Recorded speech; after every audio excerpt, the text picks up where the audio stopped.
with Jason Anderson on Sports Radio 810 WHB. I was just kind of planning on working the event. I was thinking I'd show up in like a waiter outfit, and then not actually working it, but like sort of a James Bond type of way of sneaking into a party. Grab a serving tray, sneak around, tear off my fake mustache, and then just pretend I belong. No, you'll be Daniel LaRussa in Karate Kid. You'll have the spaghetti spilled all over you and everything. You'll show up, you'll try to get away, and then somebody will kick your butt. And then you'll star in Cobra Kai later on.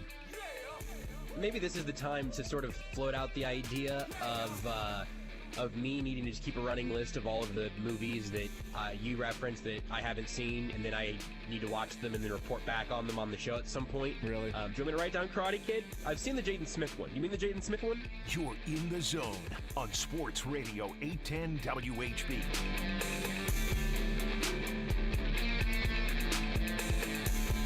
I'm at a Wednesday edition of The Zone right here on Sports Radio 810 WHB. Jason Anderson with you, Josh Briscoe, Dylan Michaels. We've got you for the next 4 hours. A lot of stuff to get into today as we go through this Wednesday edition. 913-912-4810 is the text line to join us to be a part of the show. 913-912-4810, the text line. Don't forget, today we'll still be giving away one more Jack Stack $25 gift card today, tomorrow, and Friday as well. So be listening in through the show. Give away $25 to Jack Stack as the Father's Day sampler they've got going on Saturday and Sunday. Carry out only for $58. 8 ribs, 1 pound beef burn-ins, 10 wings, 1 pint of beans, and 1 pint of cheesy corn. What's everybody else going to eat? That looks great to me. I can pound through that. Yeah, that's a great question. Also appreciate Google Fiber being a part of the show, the fastest internet provider in the world. It is Google Fiber, the 1 gig, same price as 2012, now up to 5 gigs, no data caps, no contracts. More than likely, at least for me, no issues with Google Fiber. Again, 913-912-4810 is the text line. Here's how the show lines up. We'll talk with Jeff Montgomery coming up at 11 o'clock, our Wednesday conversation with Monty. And luckily, this conversation with Monty comes after the last time we talked. The Royals have won every single game if you reverse the scores. They have actually not won a game since the last time Jeff Montgomery and I talked. I'm going to say that won't be the case next week, because that would be like a 14-game losing streak. Yeah, statistically speaking. Yeah. I Seems mean, unlikely. if you just look at the statistics of it, it's just, odds are they won't lose 14 games in a row. But we'll talk with Jeff Montgomery, and we will break down each and every win over the last week. So he will not join us today. Yeah, we're just going to skip him. No, Jeff Montgomery will be our guest, Bally Sports Royals Hall of Famer. There's a number of things that I do want to talk to him about. How do you break out of a slump like this? Daniel Lynch going to the mound tonight. Vinny Pasquantino's shoulder. Montgomery's, Monty's, he's had some shoulder injuries in his career. So we'll talk to him about those things. And they discussed it last night on the broadcast. Nick Pratto, who I like, and I want them to keep at first base and have Vinny play DH. But, there's a lot of the construction of this team isn't well put together. There's a lot of duplicate pieces of the puzzle, and there's a lot of pieces that are missing. It's not like you get to the end of the puzzle, you're like, oh, we lost 3 pieces. No, it's like, we've got 7 of the same pieces, and we're missing these 7 pieces. What is going on here? So, Vinny Pasquantino playing first base, and now on the IL, but Nick Pratto, and Pratto's done pretty well this year so far, but they mentioned it on the broadcast last night. His massive struggles late in the game continued with bases loaded, and he ends up striking out and watching strike 3, fastball right over the middle. That's probably trying to do too much, as in like, I'm trying to work the count, and I need to, instead of just see ball, hit ball, be in a position to where I've got 2 strikes. If it's anywhere close, I've got to swing and protect the plate. But it is a massive difference from Nick Pratto in the first 6 innings to the last 3 innings of the game. He's OPSing at almost 1,000 in the first 6 innings of the game, and he's OPSing at 400 in innings 7, 8, and 9. That's with 54 plate appearances, which is a smaller sample size, but you're talking about 114 plate appearances, so almost exactly double in innings 1 through 6, and he's OPSing at almost 1,000. And 54 plate appearances. He's got 1 extra base hit. Lots of strikeouts. And he's OPSing at 400, batting 160. Now, some of that is the entire Royals are struggling overall. And some of it is, if you're losing, late in the game, you're probably seeing the other team's best relievers. So that could just be an issue all around baseball, but it has been really evident with Prado, who's had opportunities in big spots late in the game. And right now, he's not coming through, which is unfortunate because he's a younger guy, and you don't want to put so much pressure on him that it's like, hey, why can't he get a hit late in the game? And then he's like, yeah, why can't I get a hit late in the game? And then the first 6 innings start to become affected by that instead of just, as his career progresses, that may change. You get more experience. Next time he's up there with a 2-2 count, I don't know that he watches strike 3 right down the middle. Who knows if that's the case? But the Royals have had opportunities the last couple of nights, and they have not come through. We talked with Tommy Thrall yesterday, voice of the Reds, Kansas City, and Northwest Missouri State Bearcat. We talked with him yesterday here in studio, and he mentioned that this Reds team reminds him of that 14 and 15 Royals team, and they just find ways to win. We've seen plenty of teams the Royals played over those 2 years that the Royals found ways to win, and the other team was like, we suck, and we just keep finding ways to lose. And now this is the other side of it, watching a younger team that's coming together, that's very exciting, that the fans are really embracing and falling in love with, and sort of an unexpected type turnaround. That's what we're seeing in 5-4 wins for the Reds the last couple of nights. Extra innings, 5-4, and then last night they get 5 runs in the second inning, and that's all they needed, those 5 runs. So we'll talk with Monty. We'll hang out with Mick Schaefer in the noon hour today because we'll hear from the Chiefs yet again. OTAs going on today, mandatory minicamp today and tomorrow. They wrap up tomorrow. But we will hear from Marquez Valdez-Scantling, Jerick McKinnon, and Joe Thuney today. And that's in the 1 o'clock hour. We'll hear from Andy Reid and Patrick Mahomes tomorrow at 11:15 or so. Quick sidebar, the trailer for Quarterback on Netflix, which drops on July 12th. The trailer has just been released, and it's like 2.5 minutes long, and I cannot wait for this thing to come out because the access, the behind the scenes that you're getting here, the training, the rehab. I mean, we talked about that Patrick Mahomes that Monday after the Jacksonville game when he was working out in public and rehabbing, and there was a boom mic and cameras, and we're like, is he like documenting, his rehab here? Is this for social?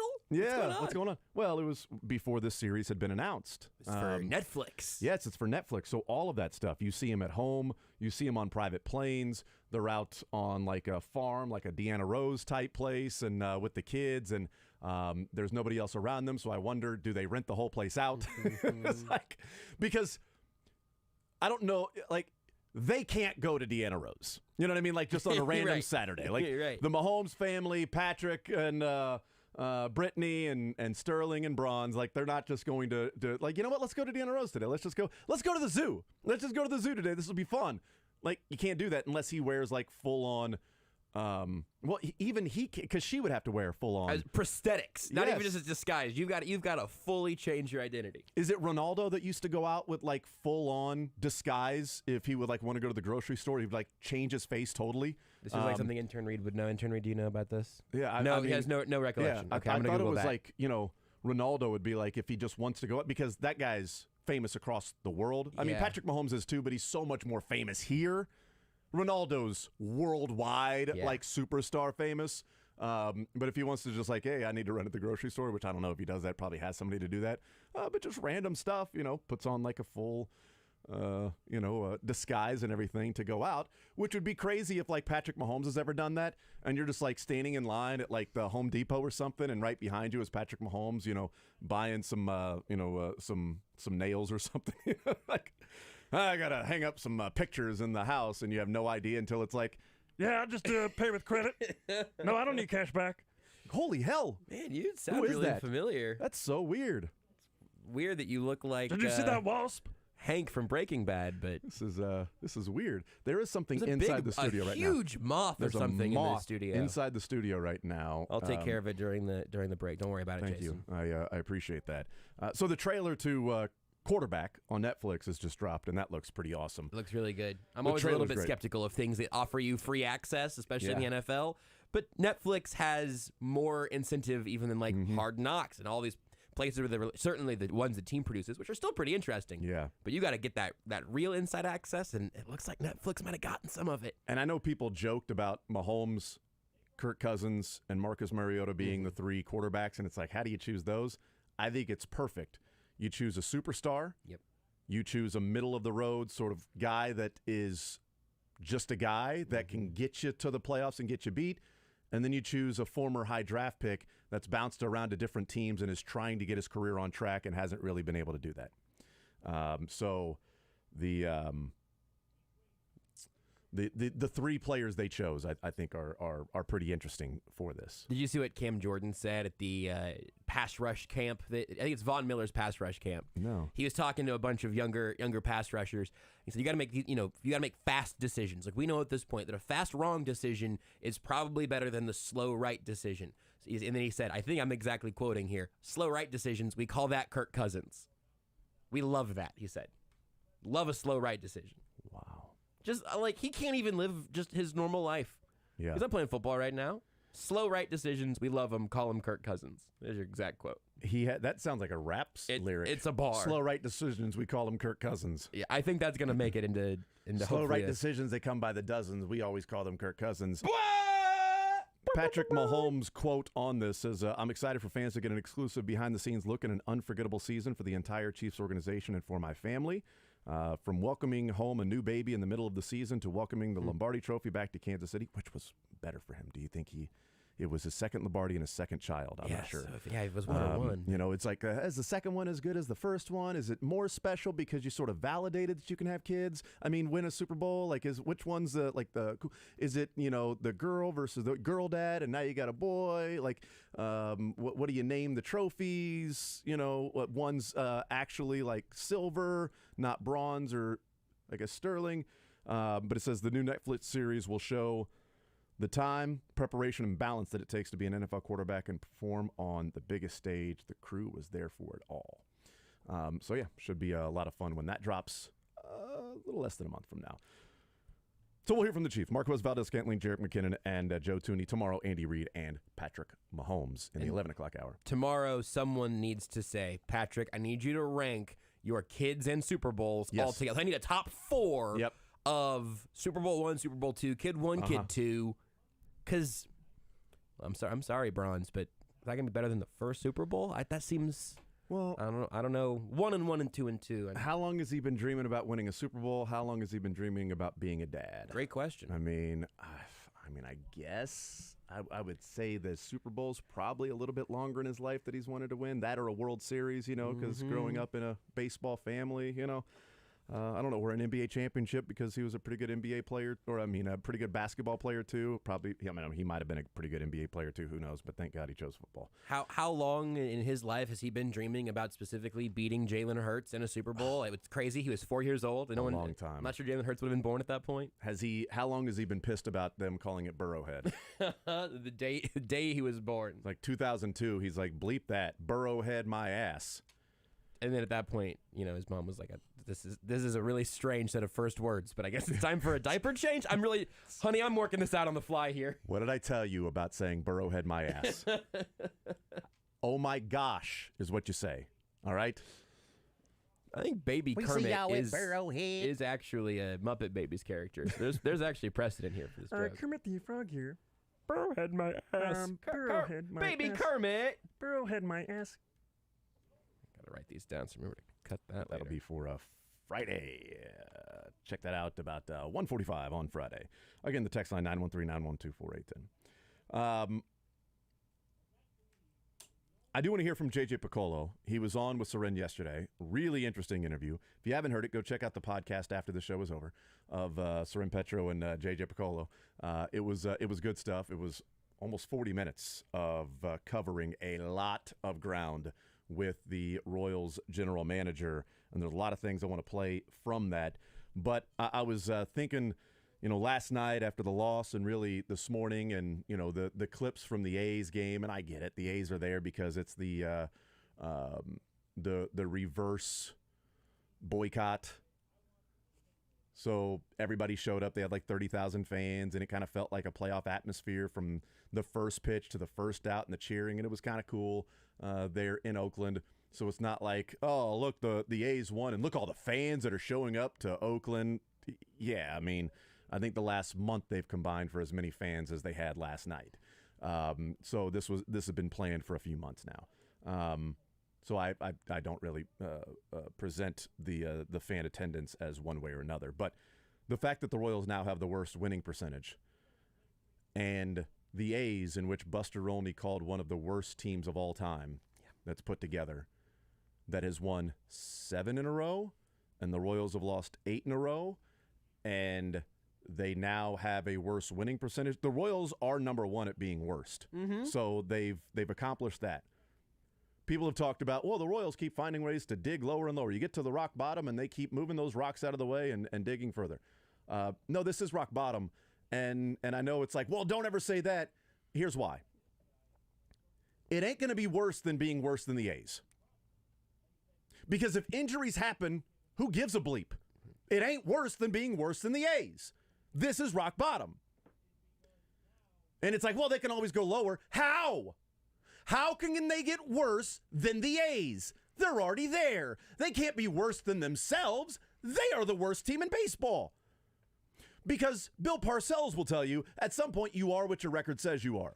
The A's are one of the worst constructed teams we've ever seen, yet they beat the Royals 2 of 3, and they've got a better record than the Royals. And the Royals have yet to win 3 in a row this year at all, and the A's are in the middle of a 7-game winning streak. How in the hell can somebody say the Royals are better than the A's? They're not. This is rock bottom. And there's no more, you can't go further down. What are they going to do? Lose more games? Is that another level down? Well, what if they get an injury? What's that going to do? Lose more games if somebody gets injured? Pasquantino's already on the IL. Yeah, but what if the other really good players gets injured? Oh, the guys that are getting on base at 250? Oh, I'd hate to see that guy not in the lineup. Yeah, but then you don't know what you have at the end of the season. Oh, I think we got a pretty good idea of the things that they have right now. They have a team that is sitting at the bottom. They're surrounded by rocks. And none of them are Dwayne Johnson. It would be cool if one of them was, though, right? Should they sign for him? attendance. Yeah, I would take it. At this point, I would try. Sign Dwayne? I mean, he never played baseball, but I'd like to see him go up there and swing a bat. You know, he wouldn't make contact, I don't think. His whole body would be hard to, no flexibility, really. His whole body would just be hard. That was the end of the sentence, thank you. Yeah, actually. that's right. He knows it's about drives, it's about power. Those are two great ways to start in a bat. I mean, that's exactly right. Not about defense, but things that the Royals don't really have. If we could just have him come out like he did for the Super Bowl for every game, I don't know what that costs. Same get up, same speech. You maybe mix it up here and there, but that might work. That might get some people. He can sit in the seat of the guy that's wearing the Sam Hubbard jersey back-to-back nights. Just sit in that, or sit right in front of that guy. Ooh, that's good. That's good. Yeah. Look, get through this. Yeah. You need somebody that just is like 7 feet tall. That's a fan of the Royals. Just like call the mountain. That's right. Yes, we got to get some tall Royals fans. Yeah, thinking of like local. You know what? Where are the Rush brothers? Have all 3 Rush brothers just sit right in front of that guy and just stand the whole time. Jokic brothers. Whoa! Well, they're not from Kansas City though. Well, they're saying like Royals fans. You know, the Rush brother, Patrick Ritchie. You know, some really tall guys. Henry Cavill would be hard to see around. We've got evidence of him in Chief stuff. I think he wore a Royals shirt in Superman. I don't know where his allegiances really lie, but yeah. So any of those that would get people out there. Well, I don't know if the Rush brothers would get people out there, but that would be fun to these stand in front of that guy who's enjoyed the last couple nights. Good for him. You know, the Reds have been awful for a long time. The Royals got to enjoy a run, and now the roles are reversed, and the Royals are a team that's watching another team have a lot of fun. I've got exactly one way things might actually still end up feeling worse. Okay. Only one way is that eventually we stop saying, well, you know, now the Royals are pacing to lose more games than this terrible Athletics team, and we're going to start hearing sentences that start with, not since the 1899 Cleveland Spiders has a team. That's my the 1899 Cleveland Spiders lost 134 games and only won 20 in their 154-game season. So I think the Royals are clear that one. But like looking at this is where it adjusts for me. I'm now looking at the worst records in the modern era of Major League Baseball, 1901 to present. And the Royals are probably going to get themselves a spot somewhere here in this list. This list goes all the way down to teams who losses as few as 105 games. And they had their starting pitcher, Cowboy Calvert, that was out on the mound. And that guy lost 18 games that year. It's actually, he lost all 105 of those games. Every one was a complete game. Old Cowboy Calvert. But it can't get worse in terms of everything you said in the actual world that we live in. It literally can't get worse. You cannot dig through this rock as the A's just levitate slowly up past you. But we're going to start getting historic, terrible, terrifying stats that are going to swamp this team. Right, but is that worse, though? I don't know. But even if it's like, well, they're pacing to, like, does it matter? Like, they're pacing for 44 wins and 118 losses. So if they lose 122, that's all of a sudden worse than what we're talking about right now? It would be, yes, because that would be the worst record in baseball in a year that started with a 19 or a 20. And I do think that would be worse. Then right now, though, what I'm saying is right now, they're pacing to be that. Sorry, we get to 120 losses, actually, for the 62 Mets. So Wasn't that... I think it can only feel worse as it continues to feel terrible. But to your point, I don't know if it's actually worse than you feel today or than you felt yesterday. You get these games with a little bit of hope and all right, Salvi homer to take this thing to extras, or they've got an opportunity here late. Hope they don't squander it. That makes for a tough morning to wake up and go about your life still caring about baseball. By the way, New York Mets were an expansion team that year. Oh, yeah, you're right. That was their expansion year. And the Houston Colt 45s, along with the Mets. So they would have the worst record since there was a team called the Houston Colt 45s. The 03 Detroit Tigers are who I have circled right now on the schedule. They went 43-119. Oh, okay. So that right there is They're close. your modern era watermark. Yeah. The Orioles lost 115 games in 2018. Have we talked about them at all? How'd they turn things around? Well, they kept picking at the top of the draft, not losing the lottery, so that's cool. So the Royals have the worst record, so there you go. Let's take a timeout. We'll come back. We'll talk about other things besides the play on the field. J.J. Picollo was on with Soren Petro. I thought there were some really interesting things in bigger picture views of what's going on, so we can talk about that these guys are the suckiest sucks that ever sucked. And that's, easy to do and just sit here and complain about it and things like that. But where does it get better? How does it get better? J.J. Picollo, Royals general manager, on with Soren Petro yesterday. We'll hear from him and some clips there and react to some of the things that J.J. had to say yesterday. As we continue rolling on this Wednesday edition of the show, we will talk some Chiefs, some Travis Kelce. Pro Football Focus has their list of best offensive lines in football. Where do the Chiefs come in? We'll talk with Mick Schaefer at noon. Chiefs pressers in the 1 o'clock hour. Monty coming up at 11 o'clock. More Zone right after this at Sports Radio 810 WHB. You're in the zone with Jason Anderson on Sports Radio 810 WHB.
the series Quarterback on Netflix with Mahomes and Max Crosby headbutting, which we will hear from Max Crosby talking about Patrick Mahomes' trash talk. And oddly enough, he mentions that specific thing in that game where he and Mahomes headbutt. And they show that in the trailer. And then also Patrick Mahomes after the spin against the Bucs and then the little flip for a touchdown to Clyde Edwards-Helaire stands up and looks over at the sideline and says, "I'm like that. I'm like that." God, I love that he's my quarterback. That's my quarterback. Just saw this tweet here from Yep. 5 Points Vids on Twitter saying, pretty Yep. cool that they followed 2 NFL quarterbacks.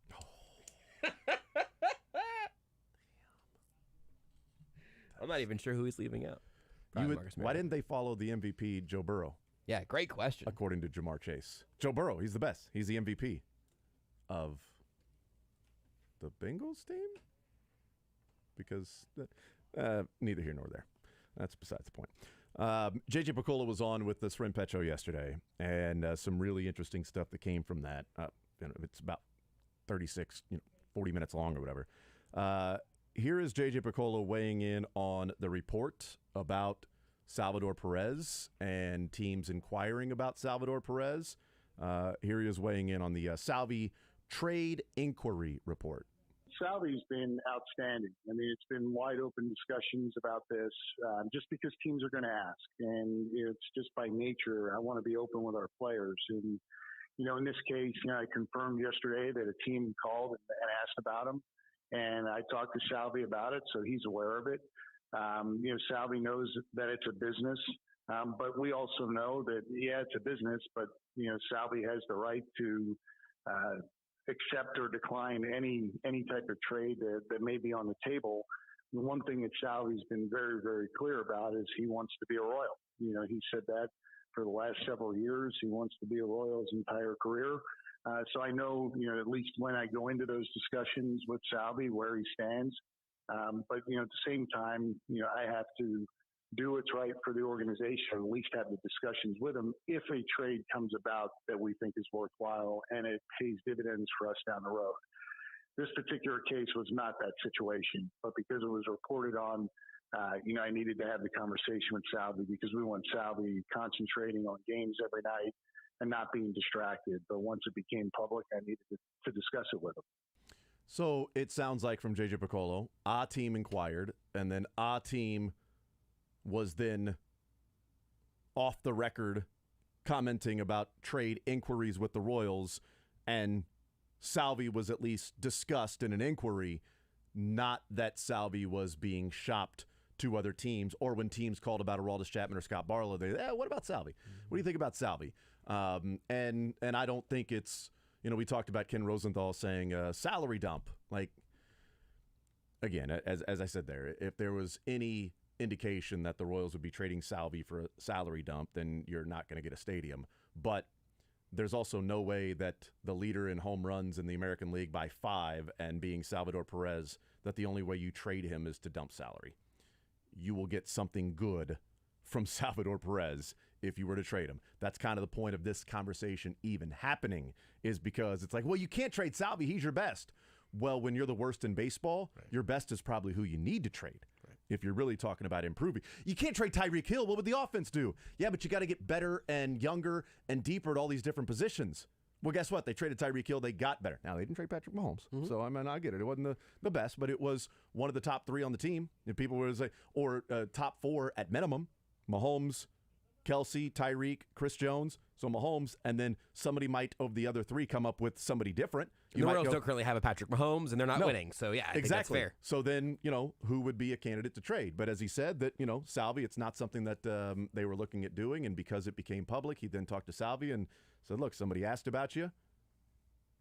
This is the conversation that took place. But they'd better take the call. Yeah. When somebody asks about him, you damn sure better listen. Because I appreciate Salvi wanting to play his entire career in Kansas City, and that's a storybook, and it's awesome, and a World Series MVP, and a guy who wasn't regarded as a can't-miss prospect from Venezuela, signed for $10,000, and then becomes this, which I believe, a Hall of Fame catcher. And if he plays his entire career in Kansas City, that would be amazing. he's as probably close to being one of the last players maybe ever to play their entire career with one team. But there is reality that we live in and the business of baseball that if Salvi wants to play 5 years from now, is Salvi playing on the Royals 5 years from now as somebody who's 37, 38 years old and maybe playing first base or playing DH or kind of kicking around a little bit because, he wants to keep playing.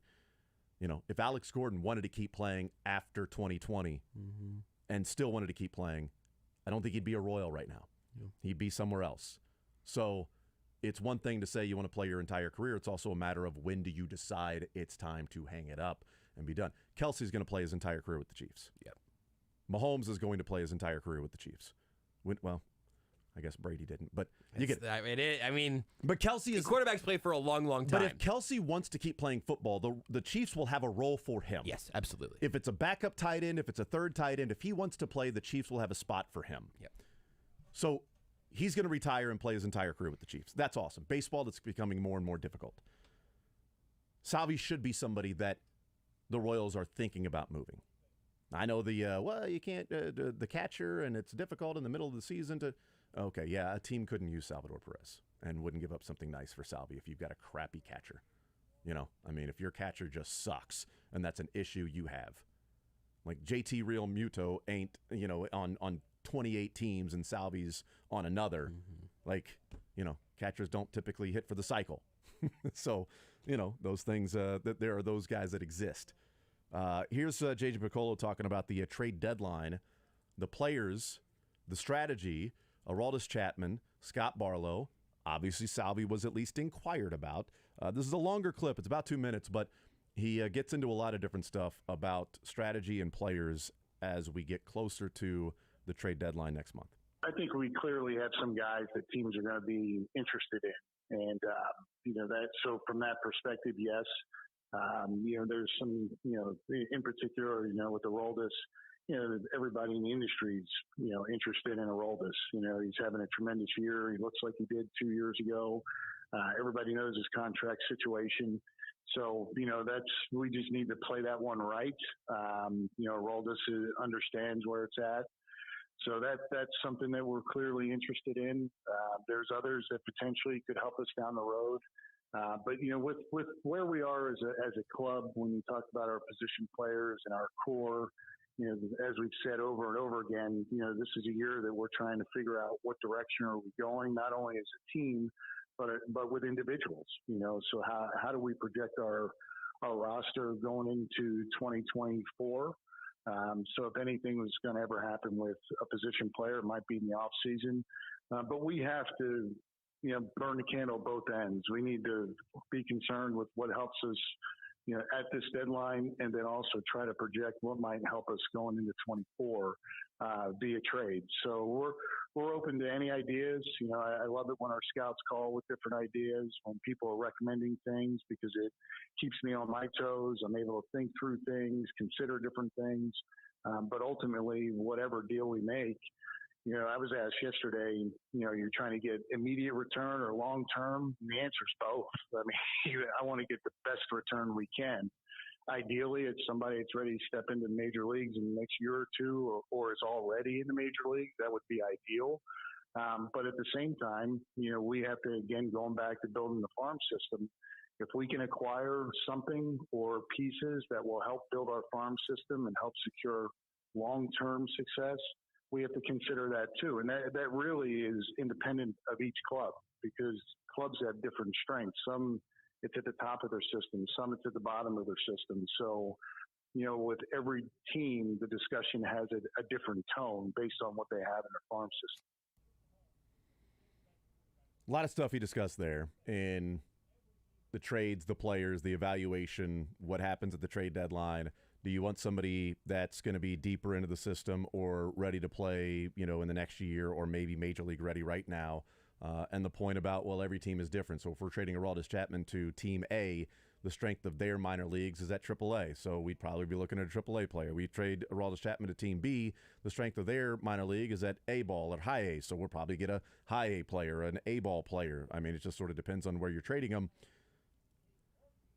But to me, what jumped out and stood out in that commentary because it's connected to Salvador Perez and whether or not they are going to trade Salvi or continue to take calls on Salvi.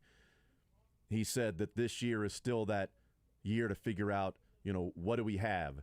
And even when they're making trades, it's kind of about, a view towards the future of 2024, 2025, because obviously when you're making trades and selling, it's about the next years. But what do they have? What do they need? Where are they at? And to me, if you're building your farm system, I don't care about what position you're going and trading for. Even if you get the best first baseman that's out there, then, figure it out. Get the best prospect available. Don't just go, well, we need a third baseman and a left fielder, so we're only going to trade for a third baseman and a left fielder. We saw that happen with the Carlos Beltran deal. The thing that stood out there is as they go into the offseason and look at what they have and what they did this year, he said in regards to a position player might be more in the offseason. That's the thing that stood out to me the most in that. So if you're talking about, well, they're going to trade Salvi or they're going to trade somebody else, what he's saying is we're going to trade some pitching. Now, if there's something that's in the best interest of the club and the organization, then yeah, but not really having an idea overall of where they're at, where they'll be, and this full season getting a better idea. If it's a position player they're trading, probably going to be in the offseason. So don't look for Salvi to be traded at the trade deadline, which I wouldn't expect that to happen anyway. And more than likely, it's going to be Barlow and Chapman, and then we'll see what other deals that they may end up making. Is Zach Greinke wanted? Is he okay with being traded? Is Jordan Lyles okay with being traded to somebody's AA team? Like, it just depends on, are you okay with some of those things? Position players, maybe not. And also, of the position players right now, who's at the peak of their value? I would offer no one. Yeah. So that the timeline on that even works out. Maybe Vinny Pasquantino or Nick Prado, or I think the positional redundancies he mentioned is interesting. Vinny's not at the peak of his. No. I'm saying. Sorry. Saying that by the end of the year, maybe they're going to have 60 games to reinflate their value and to show better than what they're on right now. Yeah, I see. Because there is a Royals problem, there is a market problem, there's a lot of problems. Yes. We'll take a timeout. We'll come back. We'll continue rolling. Vinny may or may not be a problem. We will get an update from JJ Piccolo on Vinny Pasquantino and that shoulder. We'll also talk to Jeff Montgomery about that in the 11 o'clock hour and some other things as well. Mick Schaefer joins us in the noon hour. We'll hear from the Chiefs. We'll talk a lot of football after Monty the rest of the way. More Zone rolling along right after this. It's Sports Radio 810 WHB. Want to see more of The Zone? Watch the show live on the Sports Radio 810 WHB Facebook, Twitter, YouTube, and Twitch.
Bonnie coming up in the 11 o'clock hour.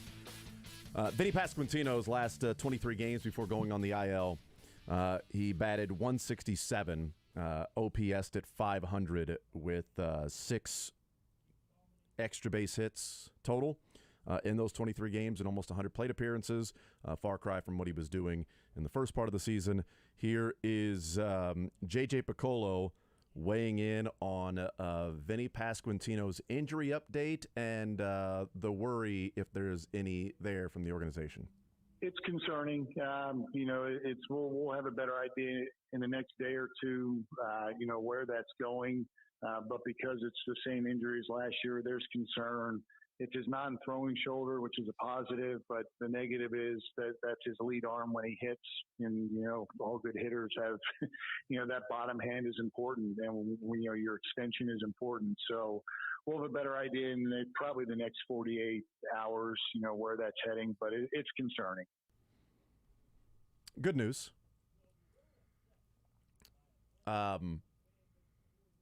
We talked about it when he went on the IL, that it is concerning that he had the shoulder instability of his right shoulder last year, spent the offseason rehabbing that to then come into the season, feel good, and then 40 games in, start to feel that again and play through it, and to the point that he was a detriment and wasn't helping the team and decided to go on the IL to give it a rest with the shoulder instability. If this is back-to-back years and you've tried the rehab, to me the concern is you're probably eventually going to have to go in there and fix that. And I will say, if you're going to have to go in there and fix that eventually, do it right now. Yeah. And that's what sucks about this year. And I knew he had said that. I knew we were playing that clip, which is why even at the beginning of the show when I said this is rock bottom, because, what if somebody gets injured? Or, is that what are they going to do, lose more games? The thing about Vinny is I think we've seen him when he's healthy, what he can look like. And we've seen him when he's got the shoulder problem, what he can look like. So why continue with a guy that's got many, many more years of team control and try to just play this out by rehab and come back if you feel like going in there can fix it? It's not a good thing that they would have to open him up to try to fix something in his shoulder when he's barely a year into his career. But it's reality. And my guess is that's probably what's going to happen with Vinny before it's done. Royals need to open up and go in and fix a lot of things. Pasquantino's shoulder, perhaps, among them. At least he's not a pitcher. Yeah. I mean, so they could try letting him start. His record could not be worse than Jordan Lyles. No. Literally. If Vinny Pasquantino started one game, would the Royals win that one game? No. I doubt it. I love my collection of autographed jerseys, and there's only one place I trust to frame them perfectly. Art and Frame Warehouse at 92nd and Metcalf. Art and Frame has the largest selection of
some extreme weather. And with the summer heat coming, plus rain and hail too, think about what that does to your roof. JPA Roofing is a Kansas City company. Their crews are employees, not contractors, which means the red, black, and white JPA roofing trucks and crews will be here if you need them again. Don't wait until it's too late. Call JPA Roofing now at 816-331-6219. That's 816-331-6219. JPA Roofing, treating you like their own family. The year is almost half over.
You have to worry about what's going to happen at 7:10 this evening when the first pitch is thrown. So, yeah, that's the whole thing that really sometimes magnifies things and amplifies things when we put a lot of attention to it. So I think the biggest thing for players is just to go out and do your job and eventually find a way to win and move forward. Does it, if you're talking about, batting practice leading into the first pitch of the game and waking up and, hey, it's a fresh day, let's get out there, let's get a win, let's go have some fun, we're playing baseball today. Does it creep into the mind late in games then that, you just haven't won a game? Are you able to focus just on the next pitch, next at bat, next inning, et cetera? Or as it gets into the 7th, the 8th, and 9th, there's men on base, does that start to creep in of, hey, it's 8 games in a row we've lost. Hey, 8th and 9th and 10th inning, we can't get clutch hits. We're not coming through. Do some of those negative thoughts, are they more likely to creep in your mind then? I don't think so. Not from a player standpoint. Maybe as a fan or somebody watching the game. Definitely as a fan watching the game. Right. You may be waiting for the other shoe to fall, but I think as a player, you're just so locked in and you're focused on trying to execute a pitch or deliver, at the plate. Whatever your job is, I think you're more focused on that than anything. And I think every player. I mean, I can't speak for everyone because I think every player handles the way they compartmentalize things differently. But I know that would never be a situation that I would be thinking about personally. That here we go again. Especially when you're in the game. Now, if you're maybe sitting on the bullpen or on the bench, maybe a different thought process. But I think for the players that are actively involved in the game, that is certainly not coming into their mind. Is it? Even if that's not coming into the mind, what about just maybe late in games or just high leverage situations, whether at the plate? Really, it's been at the plate because the offense has really struggled in the month of June. Maybe it doesn't come into your mind of we're losing, but do you put extra pressure on yourself to say, well, I got to come through here? Somebody's got to have the big hit. It's got to be me, or or I've been struggling in this situation, so I've got to make sure I do something in this particular at bat. Do you compound the pressure in those situations instead of maybe if things are going well and you're just winning, like the Reds just keep finding ways to win? That in those situations somehow they come up with a big hit, and the Royals haven't seemed to be able to do that. Well, I think it's different in everyone's situation, but like right now, honestly, I don't feel like this team is, going through a case to try too hard. Oftentimes we talk about when teams are slumping, guys are going to the plate, they're trying to hit 6-run home runs, and we know that's impossible. But I think that's not really been the case here. I think it's just they've not delivered. I mean, last night we had a perfect situation. I believe it's the 7th inning. Had 3 free base runners. They put a reliever in. I mean, they make the change, and you get in a situation where a couple strikeouts, and you get Salvador Perez at the plate. And, gosh, he's the guy that if you want to have a clutch performer in a situation like that, that's the guy you want. So I think you're thinking positively, like, hey, here's the guy that hit a home run the night before to tie a game for us. This is exactly who we want up here. And, Salvador ends up striking out on a really good, quality pitch. From the reliever who would come into the game to put up that fire, and he did exactly that. So sometimes it's just you get beat, and sometimes you have to try too hard. I think right now we're just getting beat. Jordan Lyle, Jeff Montgomery is our guest, Bally Sports Royals Hall of Famer, First Federal Bank of Kansas City. Jordan Lyles has had some games where he's pitched okay, has had some games where he struggled. Last night it was 1 inning in the second inning when he gave up the 5 runs, and it kind of feels like the Royals got the 1 run in the first inning, which. By the way, Monty, did you see the numbers on MJ Melendez in the ballparks? That would have been a home run in the first inning. I did not.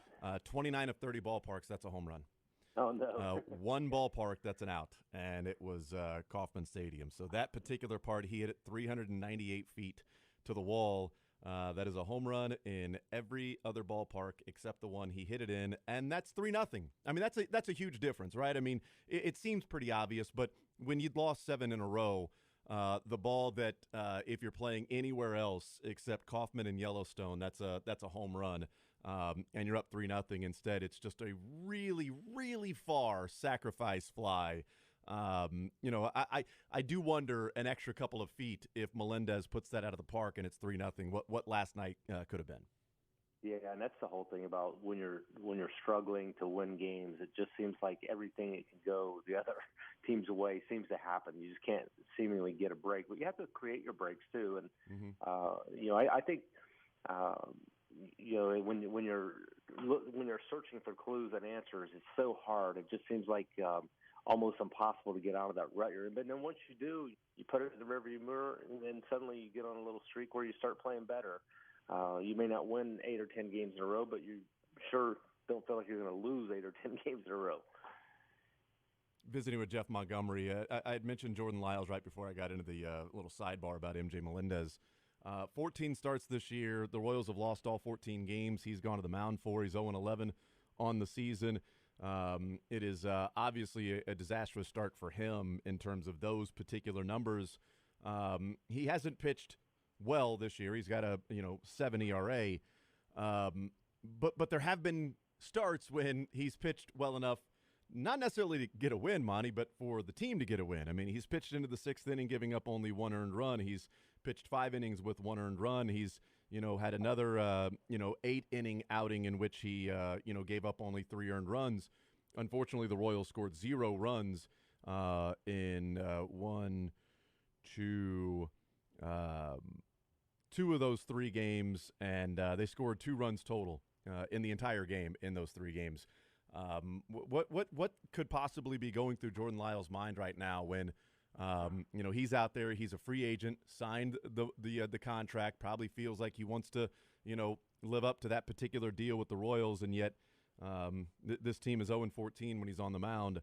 He's 0-11, and he hasn't done a whole lot to help himself, but also the times when he's pitched decent enough for the Royals to win, they just aren't scoring. Well, I mean, you described Jordan Lyles, but you could have substituted the name Zach Greinke in there. Mm-hmm. You could have substituted Daniel Lynch in there. I mean, yeah. I think Zach's like 1-6 on the season. Now his ERA is below 5, but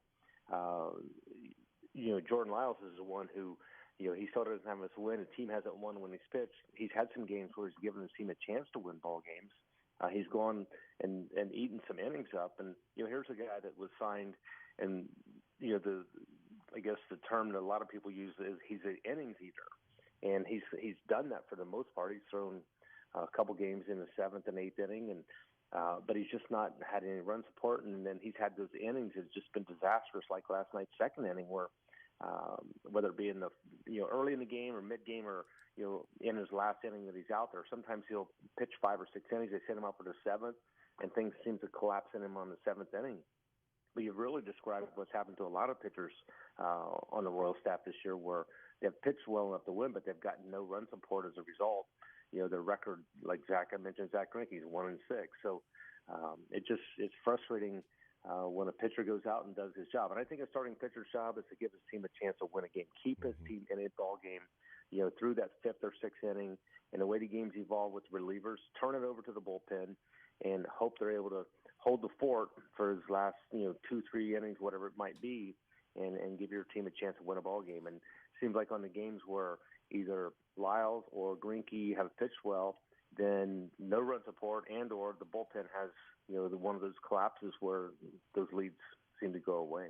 Yeah, maybe Greinke is the crazier number, because I guess if you got a 7 ERA, odds are the team's going to lose a number of games that you particularly are on the mound for, especially when the offense is going the way that it is right now. But Greinke in his 14 starts, 10 of the 14, he's given up 3 runs or fewer. And the Royals have won 3 total games of those 14 starts. In fact, one of them was when he gave up, more than 3 runs, which, riddle me this. It's just sort of baseball. But, yeah, he's 1-6 with a 4.6 ERA. And out of 14 starts, 10 of them, he's gone out there, Monty, left the mound with 3 or fewer runs that he had given up in the game. So that's probably an odder stat for this Royals team, is seeing what Greinke's done in a good portion of the games in which the Royals can't come through. The offense for this team is June. It hasn't been great, and at times it was really going well, and they were scoring a lot of runs, and it seemed like they had turned things around. What are you seeing now from the offense? Just clutch stats, leverage, runners in scoring position. That they were coming through in those situations, and they're not now. Is it as simple as that? I just don't think I've seen the consistency that you want to see, and unfortunately, that's what comes along with a young roster. When you have players that are trying to establish themselves, it's really difficult to get that consistency. I think losing Vinny Pasquantino certainly has not helped, and I think Vinny, who knows how long he's going to be out with that right shoulder injury, but he started the season swinging the bat extremely well. He really struggled over the last 2 or 3 weeks, but I honestly feel like he probably is trying to fight through some issues with that shoulder that eliminated his chance to be the same hitter he was that we saw earlier in the season. So whether it be the ups and downs with regards to the lineup, whether it be the injury situation, I just haven't seen the consistency that you see from teams that have really good records and they put up runs on a consistent basis. We've just been very inconsistent, especially in April. May turns the calendar and suddenly the team starts hitting home runs. I think they hit the most home runs for the franchise in the month of May, historically. But unfortunately, that has not lasted. That's not something that has continued to be the case. And really, this team, you wouldn't expect to be built around power, around home runs. I don't think that's who this team has the ability to be. I think May was just somewhat of an anomaly for that team. But you still want to see guys getting on base, making good base running decisions, and using the athleticism that they've kind of built this team to be. And you haven't seen it as consistently as you need to see it. You mentioned Vinny Pasquantino. J.J. Picollo was on with Seren yesterday in the afternoon, and Vinny's last 20 games before he went on the IL, he was batting 174 in 93 plate appearances. We just have not seen that from Vinny Pasquantino at really any stretch in his career, young career so far. And J.J. Picollo was asked about, your level of worry or concern with Vinny and the fact that he went on the IL last year with this injury, rehabbed throughout the offseason, and now he's back on the IL again. And J.J. Picollo said very concerned. It's concerning with the shoulder. What do you make of that, and how concerning should it be that, a guy, has this injury a year ago with the shoulder instability and spends the offseason rehabbing, and then it, doesn't get better, and eventually it starts doing the same thing? As a former Major League player, is there a concern that eventually they'll have to go in there and try to fix it? I would say there's a very high level of concern, and you're talking to a guy and myself who's had 2 shoulder operations, one during my career and one just about a year and a half ago. And I can tell you from my experience, you can do all you can to try to work through it and perform. Now, as a pitcher, obviously shoulder is very important with regards to your ability to repeat your mechanics and your delivery. Same thing with hitters. And my last shoulder injury was something that really affected my ability to swing a golf club. And I play a lot of golf, and you get out of your mechanics. And I think that's what probably happened with Vinny Pasquantino over his last 20 games that you mentioned, that he was probably favoring that injury, and he didn't say anything about it. I mean, he just tried to grind through it. But there is a high level of concern, because if you don't have that ability to perform at that level, such a precise, movement and mechanic involved with regards to your swing, it eliminates chances of success to a very, very high level. So I think there should be a level of concern. I think he's got to get right before he's going to be able to perform at Vinny Pasquantino levels and expectations. Jeff Montgomery, Bally Sports, Royals Hall of Famer, presented by First Federal Bank of Kansas City. Nick Prado's been playing first in his stead. He played left field and he's played a little right field, but ultimately he's a natural first baseman. That's his main spot, and a pretty good defensive first baseman. Last night, the broadcast, Ryan and Rex mentioned it late in the game when that strikeout occurred with the bases loaded. And Prado, unfortunately, watches strike 3 go down the middle. And I get trying to work the count, and he's got a pretty good eye and those things. But is it a younger guy that sort of starts to figure things out late in the game? Because it might be small sample size as well. But innings 1 through 6 for Nick Prado, he's got 114 plate appearances, and he's OPSing at 953, getting on base at 440, slugging over 500 in the first 6 innings of the game. The 7th, 8th, and 9th inning combined, it's only 54 plate appearances, but he's OPSing at 400, batting 160 and getting on base at 222. A couple of things here that could be at work, Jeff. Younger player, high leverage situation, wants to come through. Also, 1 through 6, first inning through the 6th inning, you're facing a starter probably the 2nd or 3rd time, or a middle reliever. 7th, 8th, and 9th inning, you're probably seeing the other team's better bullpen guys and the stuff of coming out of the bullpen. How much is maybe that a factor in his numbers? And maybe across the league it might be those same numbers. I'm just focusing on Prado because he certainly has had some big opportunities that unfortunately in those late innings he hasn't come through in. I would say the lion's share of that would be the fact that he's facing very, very top-level relief pitchers. Think about this: when you're losing baseball games and you're batting in the 7th, 8th, and 9th inning, you're not seeing the guys who are the mop-up guys. Mm-hmm. You're seeing the very best arms that every team has available. So they're you kind of have your set of relievers that you're going to use in low leverage situations, and you have your set of relievers you're going to use in high leverage or situations when your team has a lead. And when you're not winning baseball games, when you're playing at 250 baseball or whatever the winning percentage is, most of the time you're going to be in that 7th, 8th, and 9th inning facing the very best relievers they have out in that bullpen. So I think that probably has more to do with it than anything. Jeff Montgomery, Bally Sports Royals Hall of Famer, First Federal Bank of Kansas City. Last one for you, Daniel Lynch on the mound tonight. 3 starts so far, pitched into the 6th inning a couple of times, got to 5 in his second outing, but also most recent outing, he's got a quality start, the one of the very few on the season for the Royals. What have you seen from Daniel Lynch in his 16 innings, 17 strikeouts, 5 walks? So far, so good for a guy who's thrown the ball 3 times coming back from injury that he missed the first part of the season. Well, he had a shoulder injury, so one, I think you have to be, happy with the fact that he's able to go out and make his starts and not seemingly having any issues with that shoulder. Because once you have a shoulder situation, it's really difficult to put it behind you during the course of the year. So he was able to do that, starting back in spring training, going through the situation as far as getting healthy, then going to rehab. Now coming back, in the starts that he's pitched in, I think he's done exactly what they wanted him to do, is learn how to pitch the contact, to trust his stuff, and he has really, outstanding stuff. So he's kind of putting it into action and getting better every time he goes out there. So I think you're seeing exactly what you would want to see from a young pitcher trying to establish himself and learn at this level how to be a guy that can get the most out of what you have. Jeff Montgomery, Bally Sports Royals Hall of Famer, presented by First Federal Bank of Kansas City. Monty, appreciate it, sir. Have a good broadcast tonight, and hopefully that losing streak stops at 8.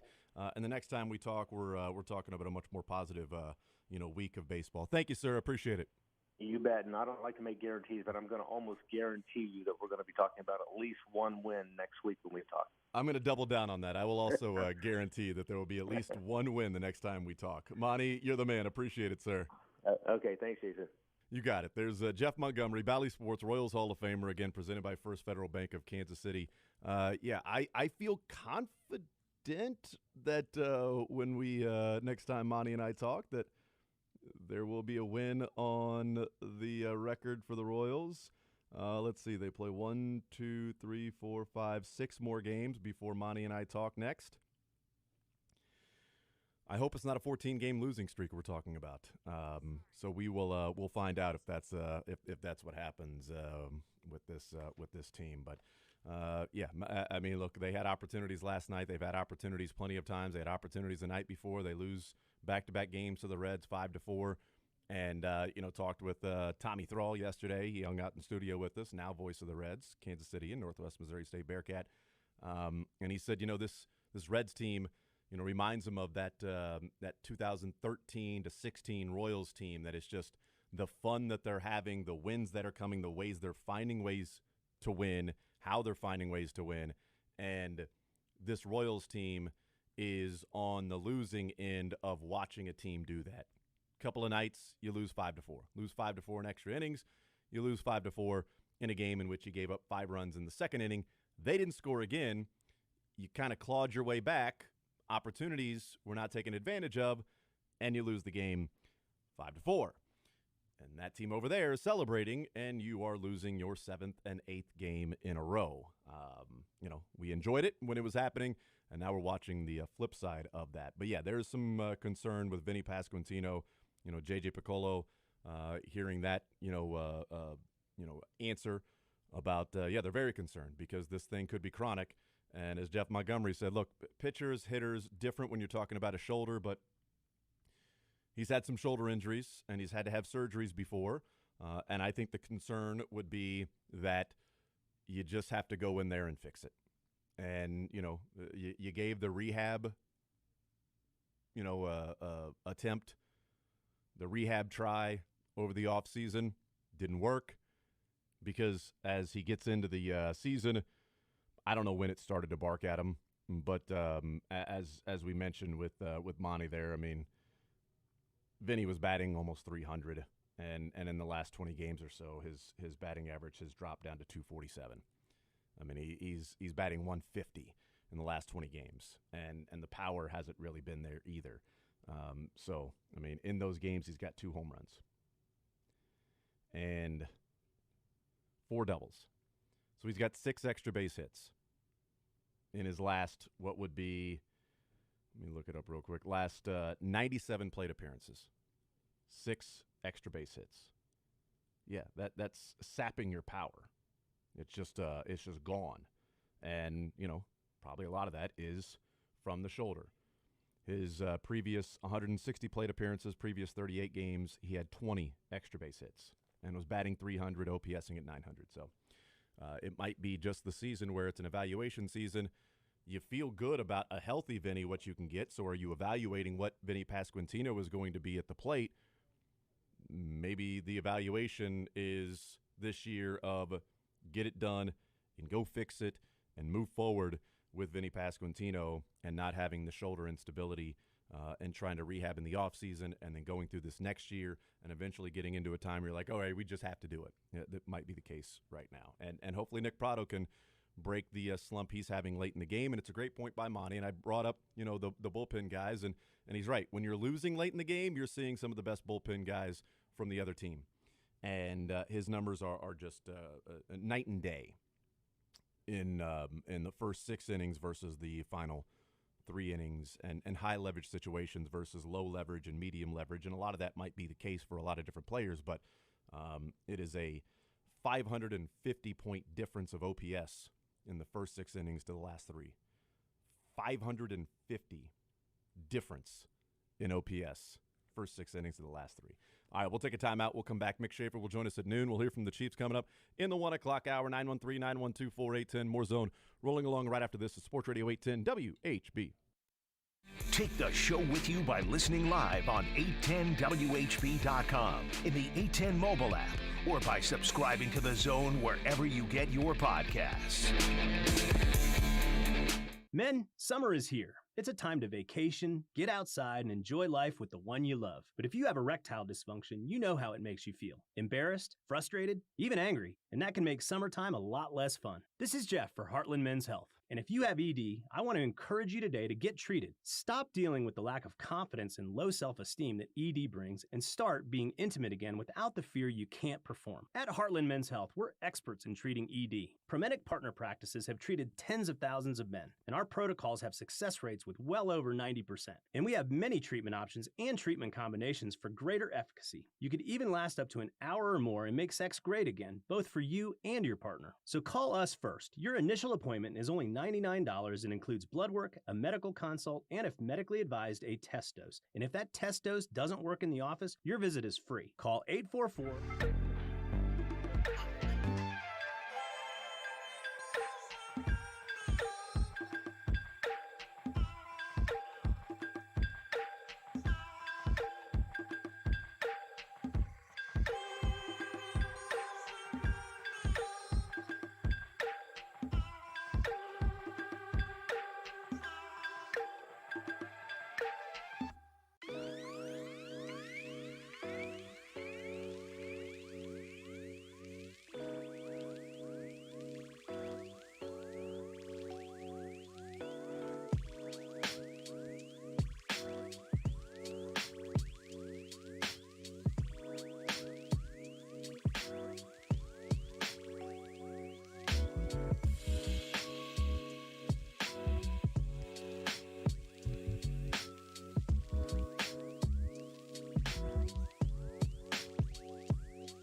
710 WHB.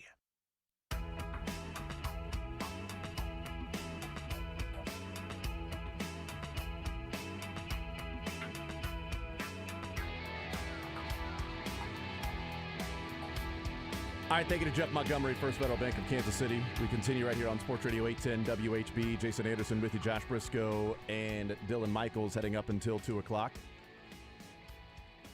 We'll talk with Mick Schaefer coming up at noon. We'll hear from the Chiefs coming up at 1 o'clock. Chiefs pressers, Marquez Valdez-Scantling, Jerick McKinnon, and Joe Thuney. We had talked with Monty about a lot of different things there.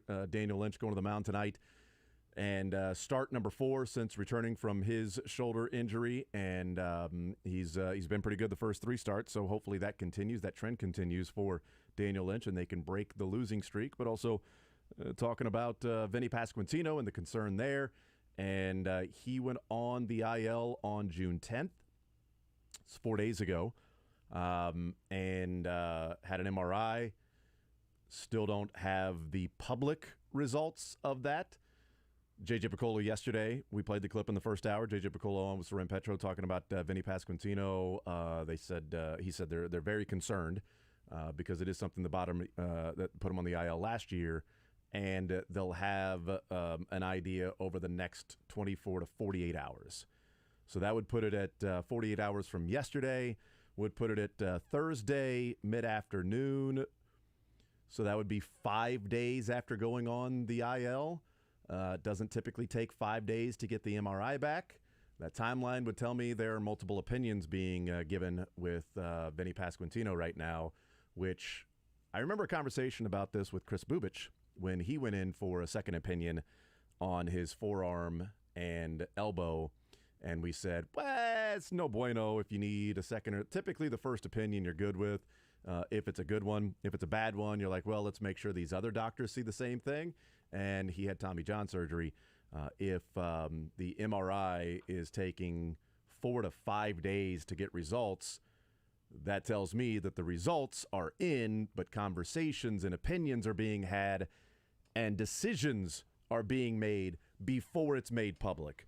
So they will know. When we find something out about Vinny Pasquantino next, it's going to be rehab is needed, and that's it, and they feel confident they can get this figured out with rest and rehab this go around, or he's young enough, early enough in his career, the season is not tracking towards anything except for an awful year. Got to go in and fix it right now, and he's going to go under the knife. I think the next time we hear anything about Vinny Pasquantino, it will be the decision that is being made by Vinny Pasquantino, the people around him, and the organization come together with this decision, either rehab or go ahead and go in there and get it done, this shoulder instability. And even if you wanted to be an optimist about it and say, oh, maybe they got okay news from the first opinion and they're just being really cautious because he's a cornerstone player in a completely lost season, that's great. But it all is surrounded for me by this idea of like, oh, this has been an issue before, and it was affecting him to the point of it clearly looking like the contributing factor to the slump, to now this total uncertainty. Again, maybe I'm just like, I have this kaleidoscope upside down to try to see a silver lining, but you did get a decently long stretch of Vinny Pasquantino looking like a legitimate long-term piece that you would be excited about paying at some point. And so if there was a time for his shoulder to flare up and that they did want to be either extra cautious or just heading straight to surgery, this is more or less the time you'd have it done if you were able to choose something like that and try to get the timing right, where, again, he is not in the prove to me that you deserve a roster spot next year conversation, and they're not going to win many more games with or without him that matter this year anyway. So you can try to like tweak it into a positive, but you can hear my voice. I don't really believe any of that. I just would like to. So we'll see what ends up happening with that. Surgery on a building block is never something to get excited about. That's perfectly fine. Typically, you got to replace that building block. Yeah. If that thing is cracked or any other building block, if we're looking at actual building things. They're actually looking to put some of those new building blocks downtown. I don't know where those are coming from. I don't either. Certainly not the farm system. Are they? Because I haven't heard anything in a while. Yeah. So are they? I mean, we've heard from. Get a little quiet. We've heard from Clay County. It got kind of spicy and then kind of quiet. They had a Q&A. They had a town hall. Were there more Qs or As? Probably more Qs than As. That's what it seems like to me. And there have been even less A's since that Q&A town hall. And And now, more questions when Clay County releases that, and still silence, no idea of what the financing would be, no idea of where it will even go, etc. now the A's have more W's than Q's team. Think about that. That's sad. But less A's when it comes to the ownership in a new stadium. Let's hear from J.J. Piccolo. A couple of other clips from his interview with the program yesterday in Soren Petro. Let's hear him talk about the year so far at the big leagues. You know, this is an evaluation season. That's been talked about. So, okay, it's an evaluation year. They're 18-49. So what's that? 67 games in? More than a third of the way through the season. What does it look like to you? Talking about defense specifically, I mean, Blanco is a solid defender, and we want to give him an opportunity. He's earned that opportunity. He's a right-handed bat, so it's a good fit there. But on the defensive side, I think that's an area that I know Jose Aguisil, from an infield perspective, there's been improvement with individuals. But now that we've added Michael Garcia to that mix, third base has been really excellent, whether it's him or Nicky Lopez there. Bobby's improved. Michael Massey's improved. Vinny continued to improve, and now Prado's playing there. Since Vinny's out with the injury, Prado's playing there. I think the outfield defense, we're so accustomed to converting outs, keeping guys off second base, the little things that help you win on the margins. We've been really good at over the years, and the outfield's a spot that defensively I think we can get better.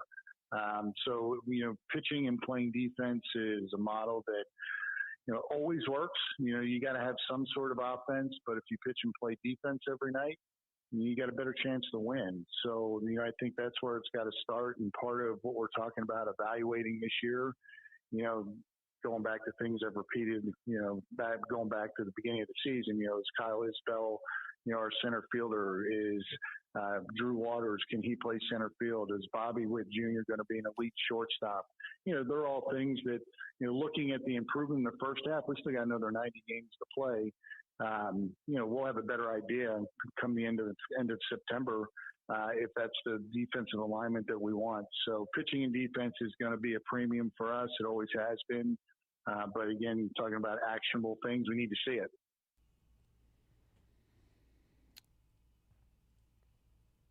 I'm glad he brought up the outfield defense because while, yes, Bobby looks better at short and Garcia at third over Dozier is certainly better, Blanco is a good defender. You replace Jackie Bradley Jr. with Drew Waters in center. You DFA Jackie Bradley Jr. to bring up Dairon Blanco to play left field. So worse in center field, much better in left field when Olivares isn't out there and Blanco was out there. But yeah, the outfield defense has been atrocious this year.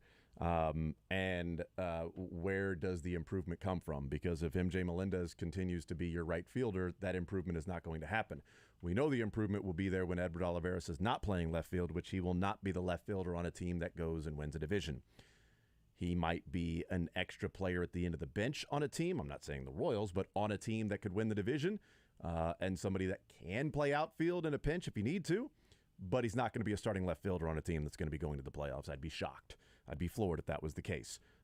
So yeah, outfield defense has been awful for this team this year, and there might be some bright spots with defense along the way, but it's difficult when you say pitching and defense. That's what you got to go with is pitching and defense when your pitching staff isn't very good and your defense has been, suboptimal, to say the least. So if this is an evaluation year and you want pitching and defense, then oh boy. Whew.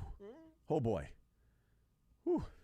If that's how you're going to win, if you're not going to slug your way to a championship, and yes, that's what they did before. Mm-hmm.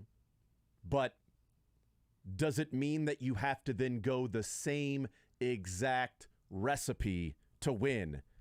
Because that would be concerning to me. Yeah.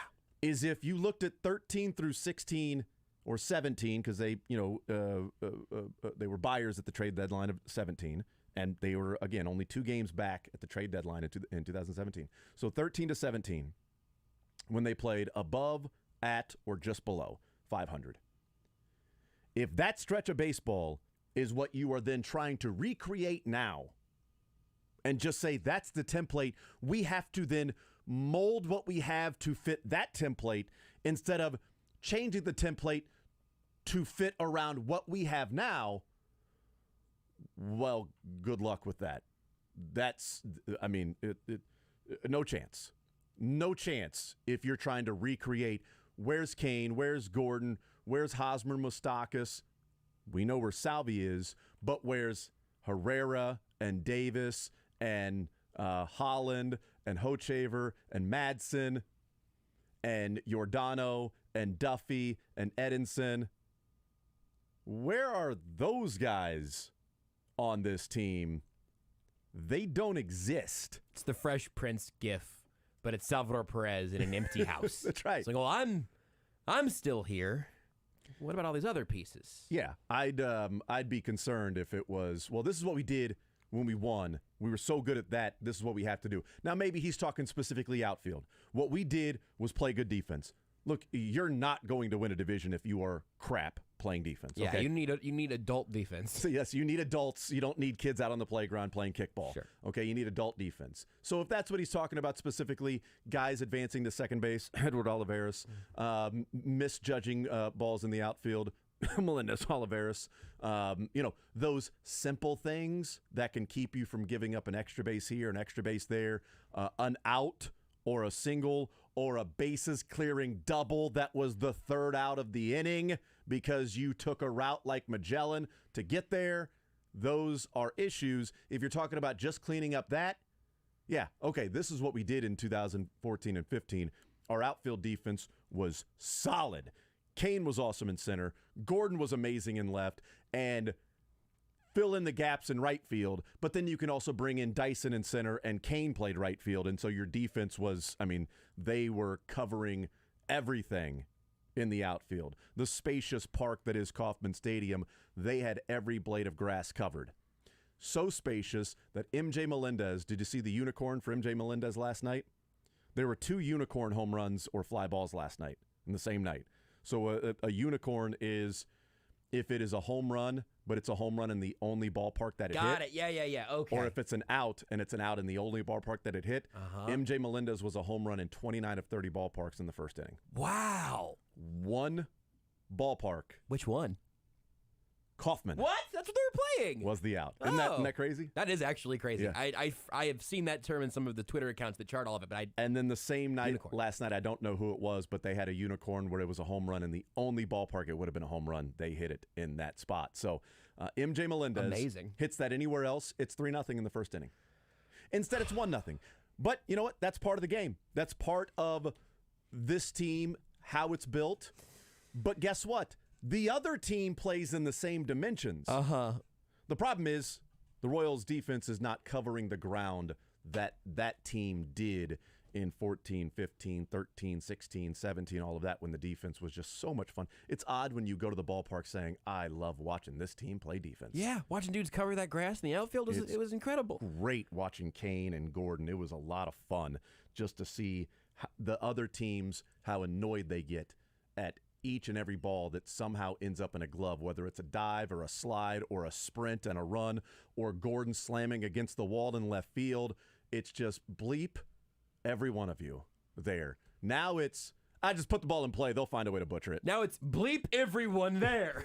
Either way, the Royals outfield has been frustrating to someone for the last decade. It's the opposing team or the home fans. Either way, one of the people are saying bleep that outfield still. I was going to ask, in this world where we're thinking about what the right blueprint is or what the format should be, like, okay, really, like, there's not a good answer to this, but think about what are the Royals closest to, like, strategy-wise? Is it closest to slugging for a title, pitching and defense, etc.? And then I realized, really, the only staple they have on the pitching side right now is the stadium. Like that is the advantage that they have at the moment. As well, it's a pitcher's park. It's got to find some pitchers to pitch in it for our team this time. What's the meme that goes around all the time that anytime there's a long fly ball of the fountains at Kauffman, like the fountains laugh at your home run that turns into a pop-up? The fountains turn your home runs into fly balls. They got a Gold Glove park. Yes, they do. That park, well, they have a Gold Glove park in keeping the ball in the ballpark. Right, defensively. But there's a lot of space where that ball lands. That's and tough to cover. Boy, there's a total sidebar that I want to get into maybe some other time about the park. But organizational structure. This question from Soren Petro to JJ Picollo to me goes to the heart of, are you dating more? Is this, and I don't mean like if you're in college and you're single, are you dating more? No. Are you the same guy in the front office as the previous general manager? How things are structured, what things need to be done. And the question was just about organizational structure from the top to the minors to the traveling scouts, advanced scouts that are out there. The organizational structure. What are the next steps? The question asked to JJ Picollo. There's still a lot more that I'd like to continue to discuss with our front office. Last off season was just swallowed up by hiring the major league staff, and we really didn't have that set until basically before Christmas. So other changes, other ideas, other departments, growing departments. There are things that we've discussed. Those discussions were last fall, but we weren't really able to put it into action. And if you break it down, identifying, if you want to say problems or areas we can get better, that's the first step. The second step is putting the plans in place, and then the third step is what's actionable. What can you actually do to see the results that you want to see? And right now, I think we're more in the first phase where we've identified things, moved into the second phase in a lot of different areas. And now as we get into the off season, we get into the actionable change. So we're getting there. It's just, it's very time consuming. And what I was concerned with going into the season is once the season starts, the season consumes you. So trying to etch out some time to have deep discussions about what are we going to do in the off season is not always the easiest thing, but it's a necessary thing to have those types of talks, and we're having them. So we got to get into that actionable phase. Remember that quote. Remember that quote, because that is the Royals general manager saying, we have identified issues. So he said steps. 1, identify. 2, figure out how you can improve. 3, actionable, meaning you're improving it by this move, this move, this move. He said step 1, they've identified a lot of the places that they need to improve at. Step 2, they're also in the process of figuring out step 2, even while the season is going on, of figuring out how to fix those things. You need to figure out what the problem is, then how to fix it. Then it's actionable items, which he talks about this offseason. So remember that quote. If the Royals make no changes in the organization this offseason, there will be some questions to JJ Picollo as to why. Because if you say you identify problems that are there, you said you identified problems. You didn't identify strengths and weaknesses. You were identifying the issues that are there, which is the weakness. Because every single organization is going to have strengths, going to have weaknesses. This organization just seems to have a lot more weaknesses than strengths. So that's the GM saying this offseason, expect changes in the organization, and him saying the reason we didn't do it last year is because we changed so much at the big league level. We were hiring our entire big league staff. That consumed it. Then you get into the regular season, and it's the regular season. Also, you got the draft coming up. You got the trade deadline. That's going to consume the GM as well. But while the season goes along, you've got everybody that's a part of your organization that's doing their job in self-scouting, so we can have these meetings and figure out where we need to improve, what are the deficiencies, how do we improve those things, do we have names, do we have ideas, what are other clubs doing this offseason? Let's put it into place. Okay? So now you've got an evaluation season with the big league club and a GM that's saying this offseason there will be organizational structural changes. That will happen. They are buying themselves time That's right. that the wick will eventually burn out. And then there will be some fireworks, whether that be firings or just straight up fans of bleep you at that point. We'll take a timeout. We'll wrap up this hour next. Want to see more of The Zone? Watch the show live on the Sports Radio 810 WHB Facebook, Twitter, YouTube.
bullpen and where they at in farm system rankings and sort of putting some teams together.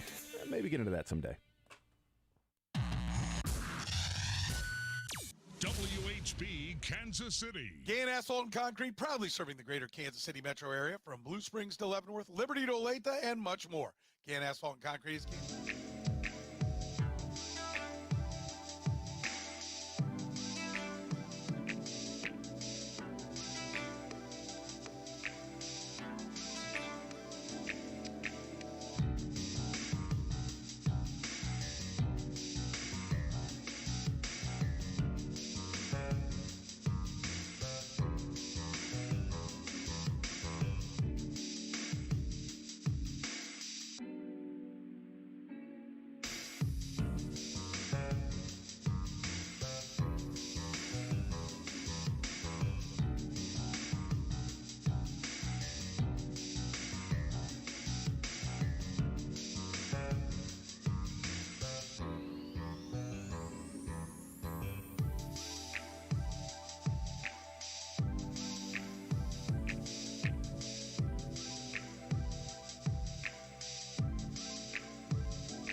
All right, we continue right here on Sports Radio 810 WHB. Jason Anderson with you, Josh Briscoe, Dylan Michaels, Drake, Mick Schaefer, KSHB 41 Sports Director, joining us, hanging out with us here in the noon hour. Chiefs coming up in the 1 o'clock hour. Marquez Valdez-Scantling, Jerick McKinnon, and Joe Tooney. Mick, Orange, you glad you're in here today with us? You see what I did? I see what Josh? you did there. See what I did there? This guy's an Oklahoma State guy, huh? Got, orange. Look at this golfing. He's got orange stuff on today. Golfing cowboy. Yeah. I love the various the cowboy that's sport cowboy swinging logos. Swinging a golf club. Swinging Pete is who it is. Thank you. I couldn't remember what the Swinging Pete. That's what they call Mick. It's cul-de-sacs. It's a nickname. It's a lifestyle down there. It's a lifestyle. It's not a night. It's a lifestyle. How are you? I'm good. Good. Good to see you. Gosh, Tannett. I don't know. I was doing something. Oh, tan you're really with- looking at. I definitely have Josh a very Tannett. beige Yeah. outfit going on right now. Yeah. Yeah. You have the same thing on every day. Same look. Yeah. Just t-shirt, shorts, and sometimes What's a your hat. closet like? Is it basically just a bunch of 810 stuff? Some Royal stuff? That's a good Chiefs stuff? question. Yeah, some just random t-shirts and stuff, 810 stuff, some Royals t-shirts, some Chiefs t-shirts. I hate getting T-shirts now. I've got so many. I just Yeah. give them away or throw them away or don't take them. Just get really upset when someone takes Some collared shirts, some button-down shirts that I very, very rarely ever wear. How many suits do you guys have? One. Like a full suit? Full suit. One, and it's purple and velvet. Of course it is. That's not really something you can get away with It's wearing a real multiple humdinger. times. Got married in that one. That's right. See, I bring that out for sound off. Just maybe just the blazer. I don't know. We'll see. At least with my one black suit, I Yeah. can wear different Yes, shirts and yeah. ties underneath it. Where you show up in the You're, purple velvet, then yeah. you know that's the same suit you wore You're last boxed time. in there. Yeah, no, there's not a ton of wiggle room around there. You can wear it with a white shirt or maybe a patterned shirt, and that's kind of it. But So, no I'm matter what shirt you wear, you know it's the same suit. Gonna because be how hard many to- different purple velvet suits do you own? Actually, how many? just Could the you? one Okay. for now, but I have something to aspire to. Yeah, that You'll makes- never own just a basic like navy blue or black suit, will you? I should definitely have a black suit that fits well, and I just do that. Navy blue feels like maybe one step too far. Okay. I've got a black blazer, it fits okay. Oh, well, see, that could go over the purple pants. See, now we're mixing and matching, and there's a little bit of fun here. The materials are very different, but I don't think anyone would notice. You can wear a different colored jacket than the pants. I think I'm gonna go purple velvet blazer, board shorts. For I used sound to be full suit. I would not vary up different pants with jackets. I've changed that the last few years. Growth. For you. That's great, Growth. man. Yeah, good for you, man. Happy to hear that. Well, styles change too. Well, yeah, and I got more jackets that were they're just one-off jackets. That's it. Okay. Or I take it, and then I take the jacket off. Yeah. Sometimes it's a jacket off day. Today it's beautiful, so you wouldn't even want to Definitely a you would jacket never off. even put it on. Stephon Diggs has showed up to minicamp for the Bills. He is there today. There are pictures of him actually being there. I'm very concerned. The concern from Sean McDermott yesterday, and then the agent of Stephon Diggs saying not only is he there, he met with the GM and the head coach. And then after hearing Sean McDermott's comments yesterday, Stephon Diggs went to Instagram, which is what you would do if you're a professional athlete. If you're an adult. And the quote that he used is 100% obviously related to football and what's going on with the team. There is no other way around it. This I actually do think is related to football. But he said, I'd just be letting people cap. If them lies help you sleep better, tell them, big dog. That was the IG post from Stephon Diggs after Sean McDermott said it's very concerning that Stephon Diggs was not at minicamp after the agent said he's in Buffalo and he met with the head coach. Is Sean McDermott big dog here? I mean, or it's just in general big dog, Sean McDermott. I mean, he is the big dog. So, and now Stephon Diggs is back at practice today. So there you go. Wow, what a 24 hours. I liked, speaking of Saga capping, continues. I know what that means now. I love the one you've got on. We're today. both wearing Right, we caps. are. No cap for me, thanks. No cap over here. Ryan Clark was on one of the Sports Center ESPN shows yesterday, and they played the bite from McDermott. They played Josh Allen talk, just like saying some, just they're weird sound bites, right? Where like just ambiguous. Are you saying that you're partly to blame for him not being there? And Ryan Clark was like, "What happened to good old fashioned lying? Just lie. Just say everything's fine. He'll get here. We're good. We'll talk about the guys that are just lie. We're good. Everything's fine. Don't give these like kind of haunted half truths, right? That make everybody squirm even more. I mean." The truth or a lie, basically. The nothing in between. So squirming is an interesting segue to what I was going to bring up, and that is the story at the Kansas City Star that was posted around 11:30 or so. Sam McDowell and Kevin Hardy worked on the piece that is headlined, "Get Us Out of Purgatory, Inside the Royals' Faltering Push for a Downtown Stadium." Faltering push for a downtown stadium. 24 political leaders at the city, county, state, and federal level, along with business and nonprofit leaders and others seated at the table during ongoing talks, were interviewed by the Star. Some given anonymity, some quoted directly on the record about what's taken place here. Mayor Quentin Lucas saying, quote, "We're all big kids, So my view is if the Royals found a good area to go that's separate from us, I would expect at least some notification that they've lost interest in downtown Kansas City, rather than this battle back and forth from press releases from public officials. There's a lot of stuff in here. There's a ton. I mean, it's just says privately, people inside the meetings expressed exasperation that while the Royals publicly portray progress on the stadium effort, there's actually little momentum behind the scenes. Despite months of meetings, public officials still have no sharper picture of what the team wants. One city official in the meeting said, "Get us out of purgatory. We're all exhausted by this conversation." Wow. The Royals insist they're not hiding the specific details. They just haven't settled on them, according to Brooke Sherman, who's the team president of baseball operations, no relation to John Sherman, and said that it's still 2 possible sites, downtown at East Village and then over in Clay County. Others that have been in the meetings insist it's only 1 site, and it's the East Village, and other sites haven't really been talked about in any of these meetings that have been going on. And yet publicly, somehow, other sites are now being talked about.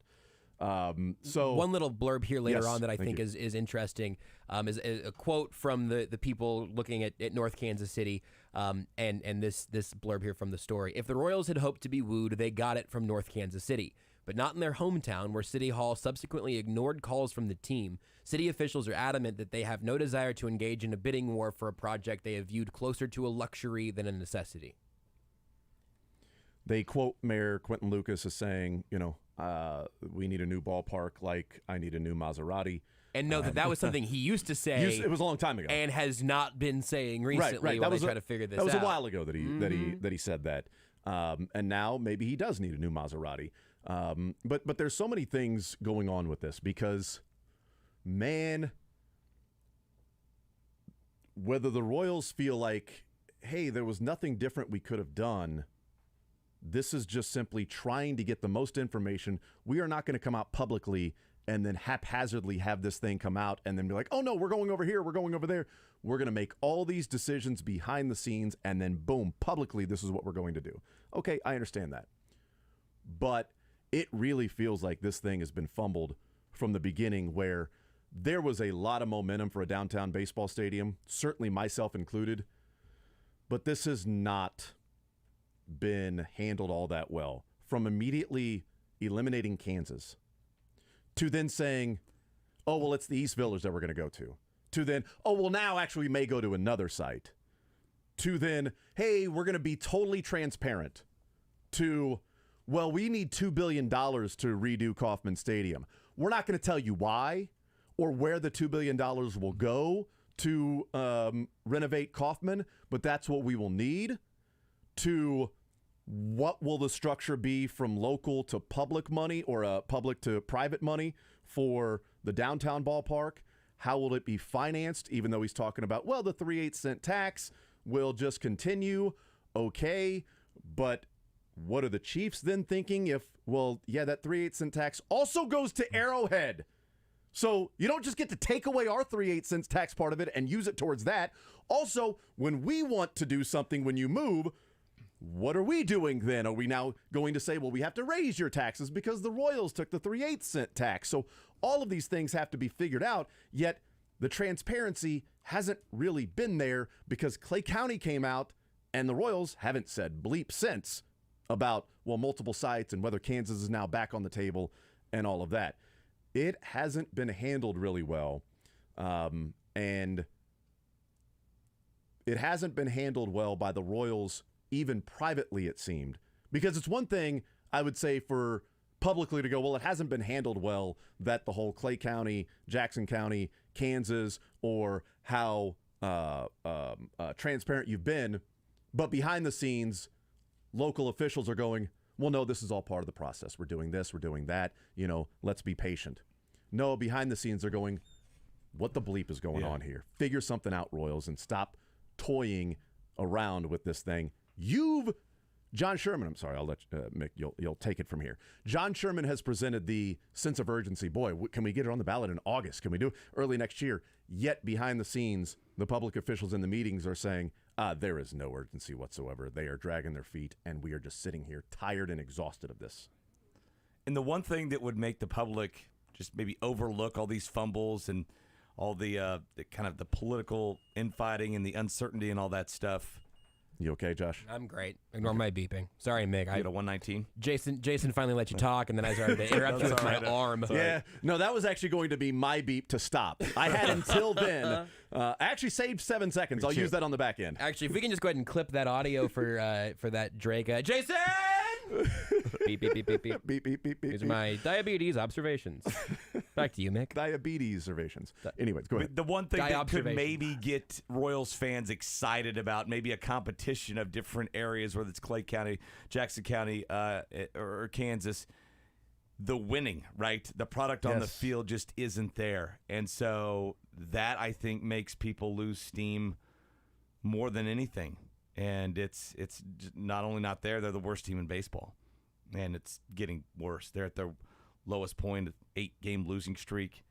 And so you have this on top of it. Now, it's been handled oddly. I mean, I've never seen the handling of a move to a downtown ballpark before, so maybe a lot of times it's like this, but it has not been smooth. Not at all. This is I mean, I understand the negotiations that take place behind the scenes and trying to get the best deal possible. That happens in every walk of life with every business that's wanting to build or move or head to your city, or you want a new building here to keep your company, then you can get some tax breaks on certain things. And it's like, okay, we're going to give you a tax break to build over, north of 435 on Null. There's nothing there. And it's like, well, hold on. Why would we give them a tax break on that? We'd be losing this much over the next 10 years. Right, but you would be getting nothing over the next 10 years if there was nothing building there. So there's all these negotiations that take place. And so that certainly is a natural part of it. The losing certainly is an issue. But I understand the negotiations that take place behind the scenes. But there has not been a lack of those in the know letting others know, whether it's off the record or on the record, they're moving to East Village. I mean, that's going to be a spot. It's East Village. There's so many different things. They're already clearing the way. If you go and look at the area that the ballpark would go to, it's pretty clear, and it'll continue to clear up even more and more. So that's kind of been the deal for the last couple of years, that they've been moving towards this, which is what the Jackson County officials have also been a part of. And now you get to the part where they say, well, we'd like to have it on the August ballot. Well, that ain't happened. That's already passed.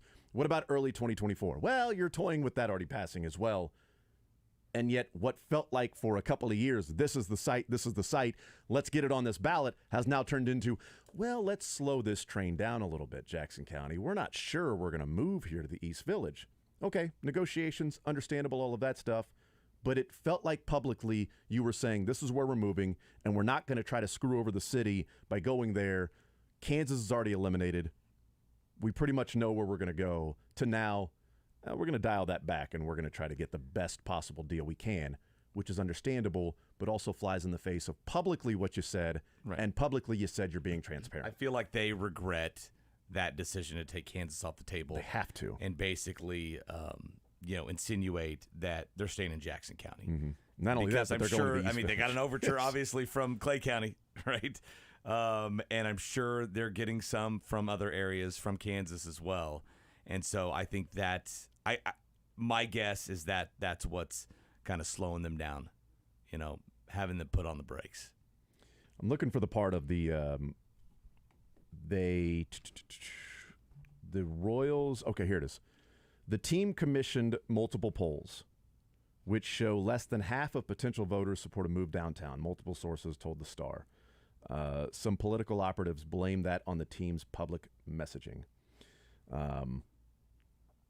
So if that is the case, that behind the scenes that the team has commissioned multiple polls to see what the interest would be in moving downtown of those that would be voting on it. If it's come back that less than half support it, well, then maybe you don't want to immediately get it on the ballot in August. If you're finding out that, okay, we need more time to present this publicly and our messaging, maybe we need to take a step back and figure that out right now. But that's almost worse. I think the Royals felt like this was going to be, here's what we're doing. People are going to back it. There's no way we can renovate Kauffman Stadium because it's $2 billion, and people go, okay, that makes sense. We're not going to raise your taxes. Oh, that's cool. Sweet. We're going to get a whole district. We'll help out some other areas that are impoverished. We're going to do some of those things as well. And housing, the infrastructure downtown is going to have to be fixed too. So 2 birds, 1 stone. This is going to be great. We'll put it on the ballot. We're going to get public support, and we're going to the East Village, and it's all going to be good. And then they started sucking more than they thought they would suck. And they weren't going out and spending money in this offseason. And then some of the stuff behind the scenes starts. And I think they probably got a cold splash of water. They have a horrible TV deal. They're out of sight, out of mind. Mm-hmm. There's so many people that I know that, I mean, they don't have the right subscription. They don't have it. They don't have Spectrum. They don't have whatever. That they have other stuff to do. It's out of sight, out of mind. They're not stumbling across it, going through a guide or, that just knowing that they can't see it. They've moved on. That's part of it as well. Right now, you don't have to watch the Royals on a regular basis to be in casual conversation around Kansas City. That was very much not the case. Not even just obviously the World Series years, but the years just before and just after them. I mean, if you walk around and say, Felix Anudike, who like that, and not even removing him being a local kid, George Karloff, everyone knows every one of these names because it is front and center, and we're talking about the Chiefs all the time. Dairon Blanco, not a household name yet? I don't think he's made that jump to a household name. We're right now, it is. I think you're right. It's out of sight, out of mind, out of conversation, out of votes. Which is another part of this. This story gets into more, and they even compare it to the ballot measure for the new airport, and it being deeply unpopular before, as they write here, a laborious campaign. The Royals can't even pitch that because you guys have laid out. Well, here's what they could be pitching. They're not even at that spot right now, which to me is sort of the echoing takeaway of this story. It's not that the Royals have landed on their plan and they're not getting the support for it. They're not even telling us what the plan that they would like to start drumming up support for even is. And worse, they might not know. And that's bad. A couple of other points here. Brooke Sherman saying that to the Kansas City Star, that the East Village is one of 2 finalists, along with Clay County side. He characterized Kansas City's leaders as cooperative partners. The increasingly agitated city officials are confused as to what will bring the project to completion. But when it talks about the Clay County site being brought up by those leaders with Clay County, and it says, if the Royals had hoped to be wooed, they got it from North Kansas City. Again, this is all at the Kansas City Star. And it says, but not in their hometown, where City Hall subsequently ignored calls from the team. City officials are adamant they have no desire to engage in a bidding war for a project they have viewed closer to a luxury than a necessity, as you had said earlier. And it says, should the Royals ultimately elect to choose downtown, 2 officials said they have risked weakening their negotiating position now. And they have strengthened the alliance between 2 important figures in the process, the mayor and county executive, bonded by their frustration with the Royals. If I'm supposed to pick a champ in between the Royals and Casey Mo City Hall, I don't know who I'm going to go. If I got to pick a side, do I have to? Can I just live with Grandma and Grandpa? Do I have to testify in court to which side I want to go? I don't want mom or dad. This is odd, but.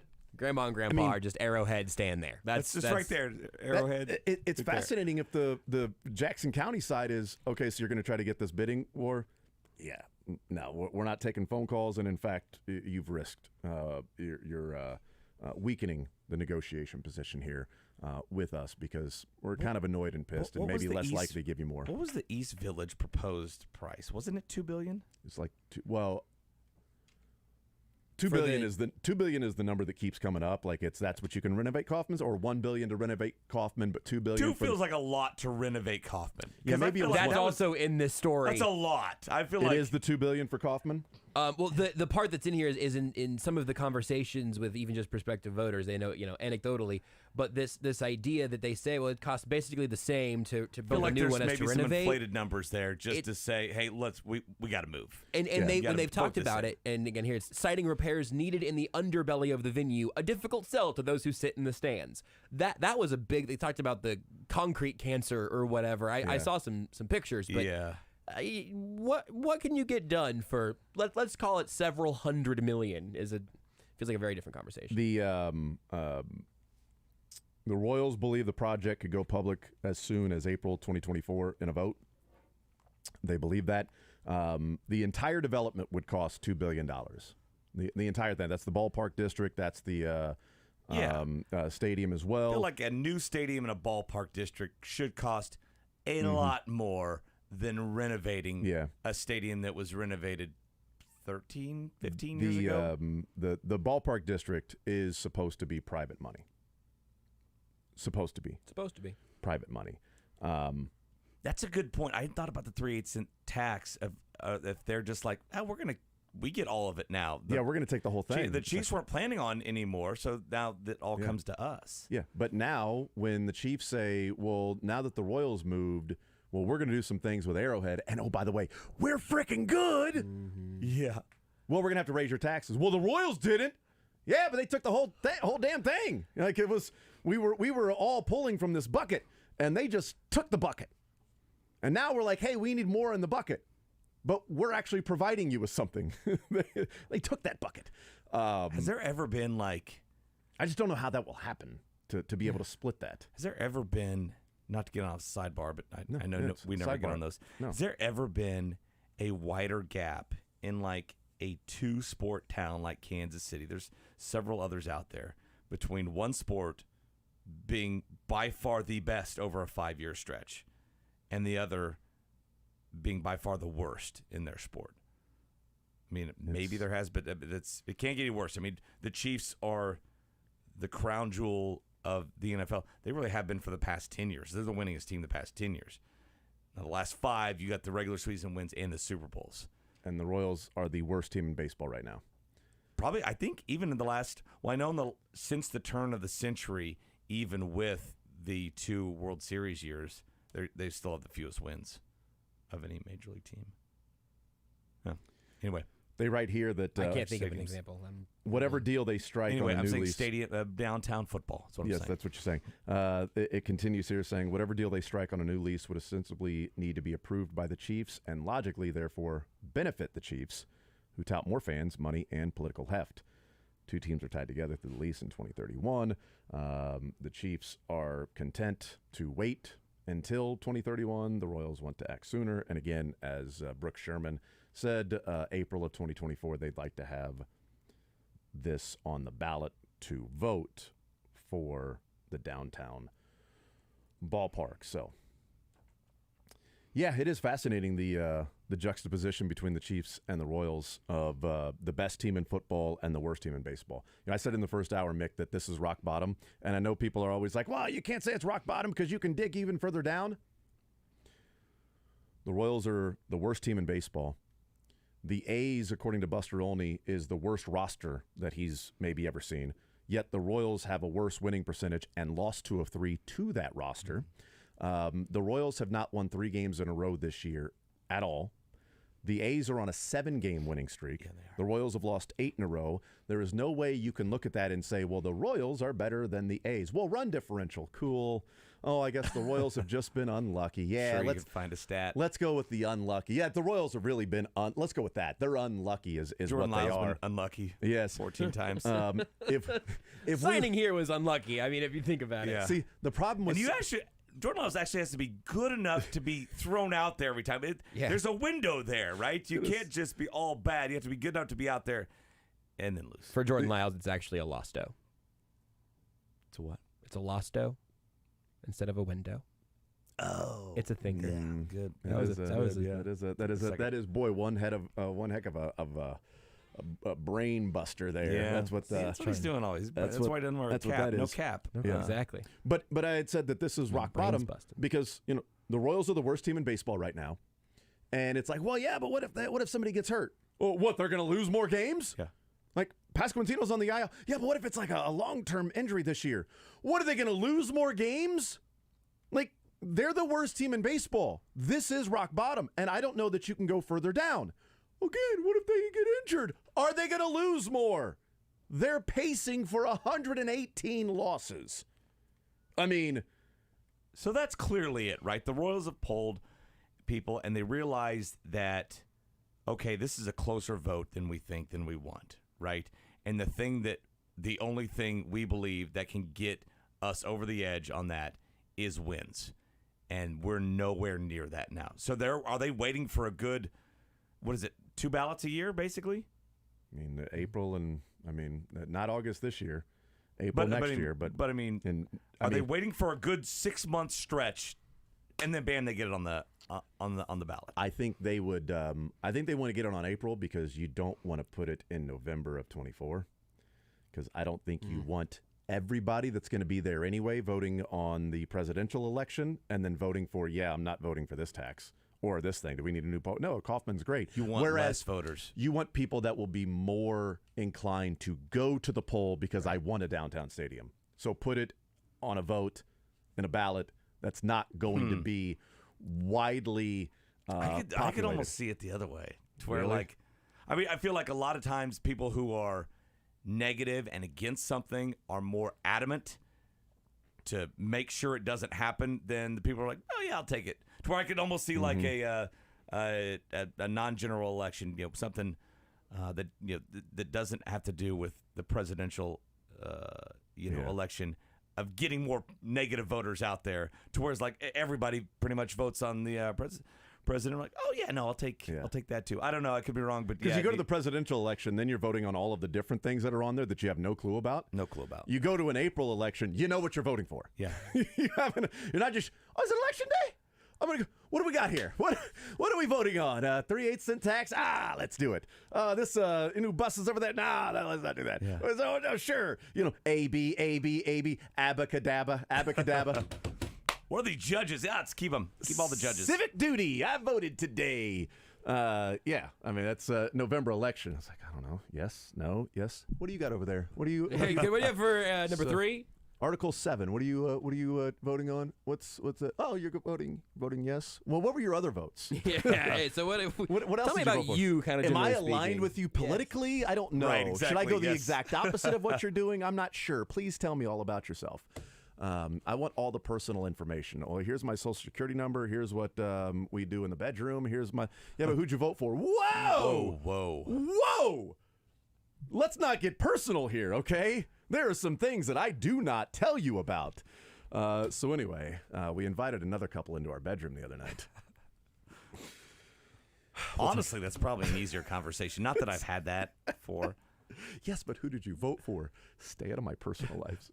We'll take a timeout. More Zone next. You're in the zone with Jason Anderson on Sports Radio 810 WHB.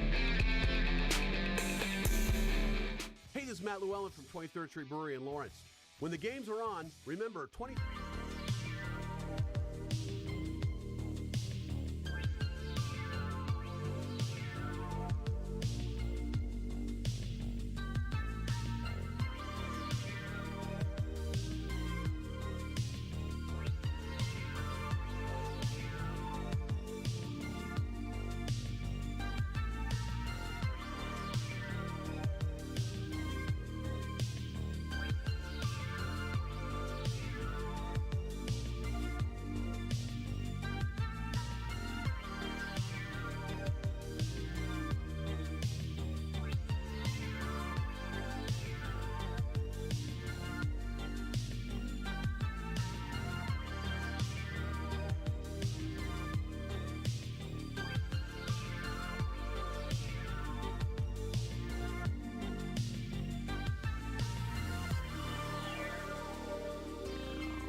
All right, we continue right here on Sports Radio 810 WHB. Jason Anderson with you, Josh Briscoe, Drake, Mick Schaefer.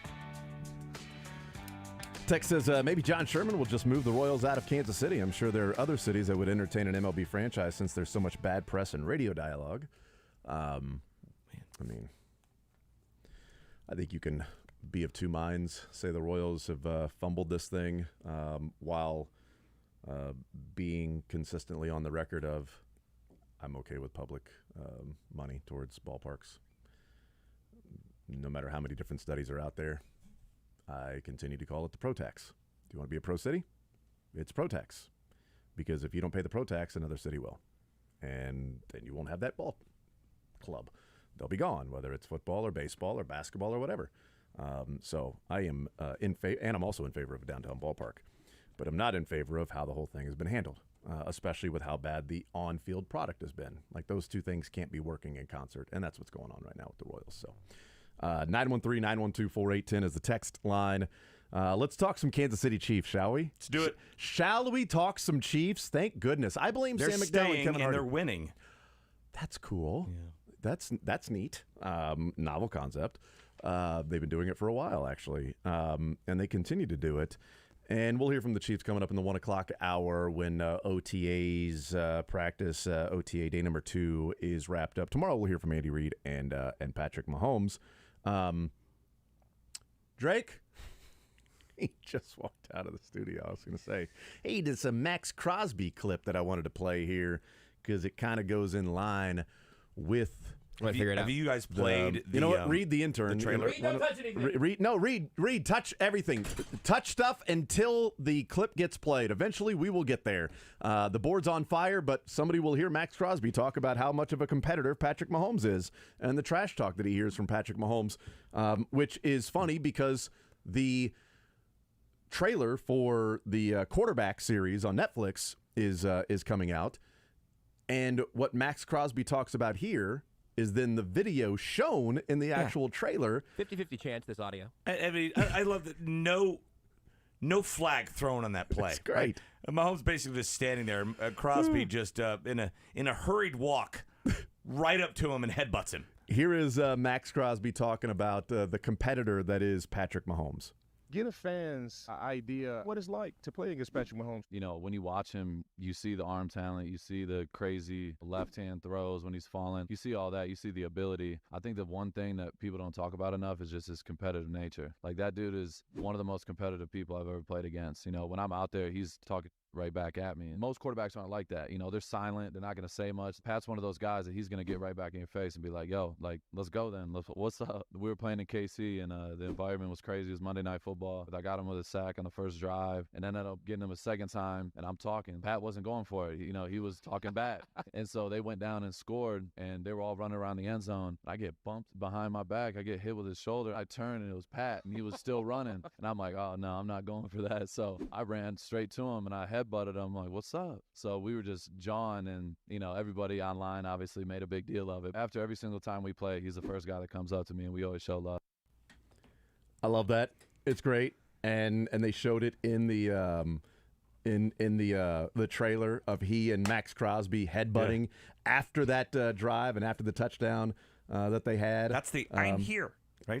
I'm here all day. He's like, I'm here all day. I'm here all day. And then also the great line that they show in the trailer of Mahomes against the Bucs when he does the spin and then the flip to Clyde Edwards-Helaire, turns around and looks at the sideline and goes, I'm like that. I'm like that. I'm like that. I was right there. That at the time was like, it's the best play I've ever seen. And then I was in Denver for the toss to McKinnon. I was like, oh, okay, that's the best play I've ever seen. The Mahomes was created in a lab. I'm still convinced of that, even though there are other robots on the team, Joe Thuney being one of them.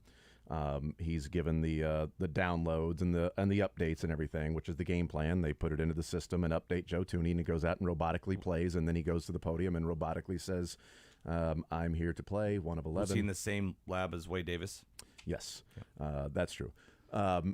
So I think Patrick Mahomes was made in a lab somewhere because not only just the talent and how good he is, but at the podium when he's talking, I don't know that he's made a misstep yet, which is hard to do when you've talked as much as Patrick Mahomes has talked, and you're out in the in endorsements and everything. You've had people around you make missteps, right? But he has not, and even in talking about that, has not made a misstep yet.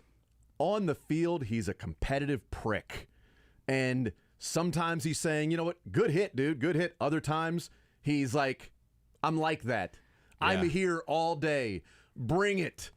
I was told you're supposed to hit me. I was told you're supposed to hit me."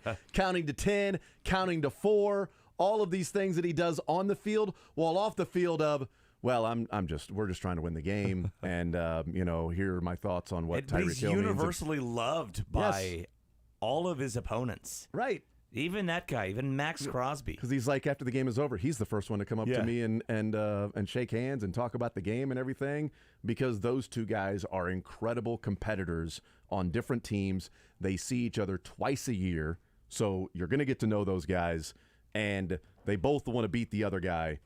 Mahomes is just better at beating the other guy, and that competition is there, and you're going to get hit, and you're going to have that guy in your face. He's trying to sack you and hurt you and bring you down, and you're trying to go and score on him.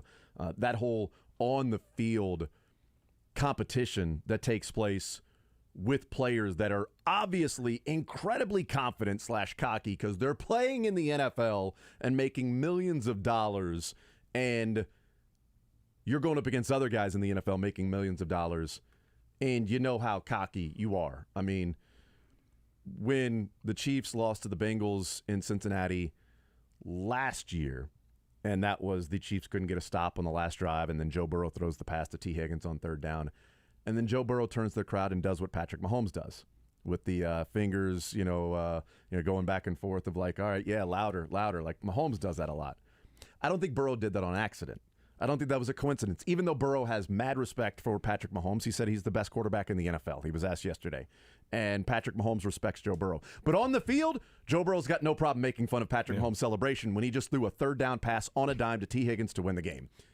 So you got all of that happening on the field, and Mahomes is right there with him. And off the field, he's buttoned up and says exactly the right things, and yet he's a prick when you get between the lines. Yeah, no, he's the greatest human ever. Can I make a commentary? Can I make a commentary? All right, well, we'll take it down.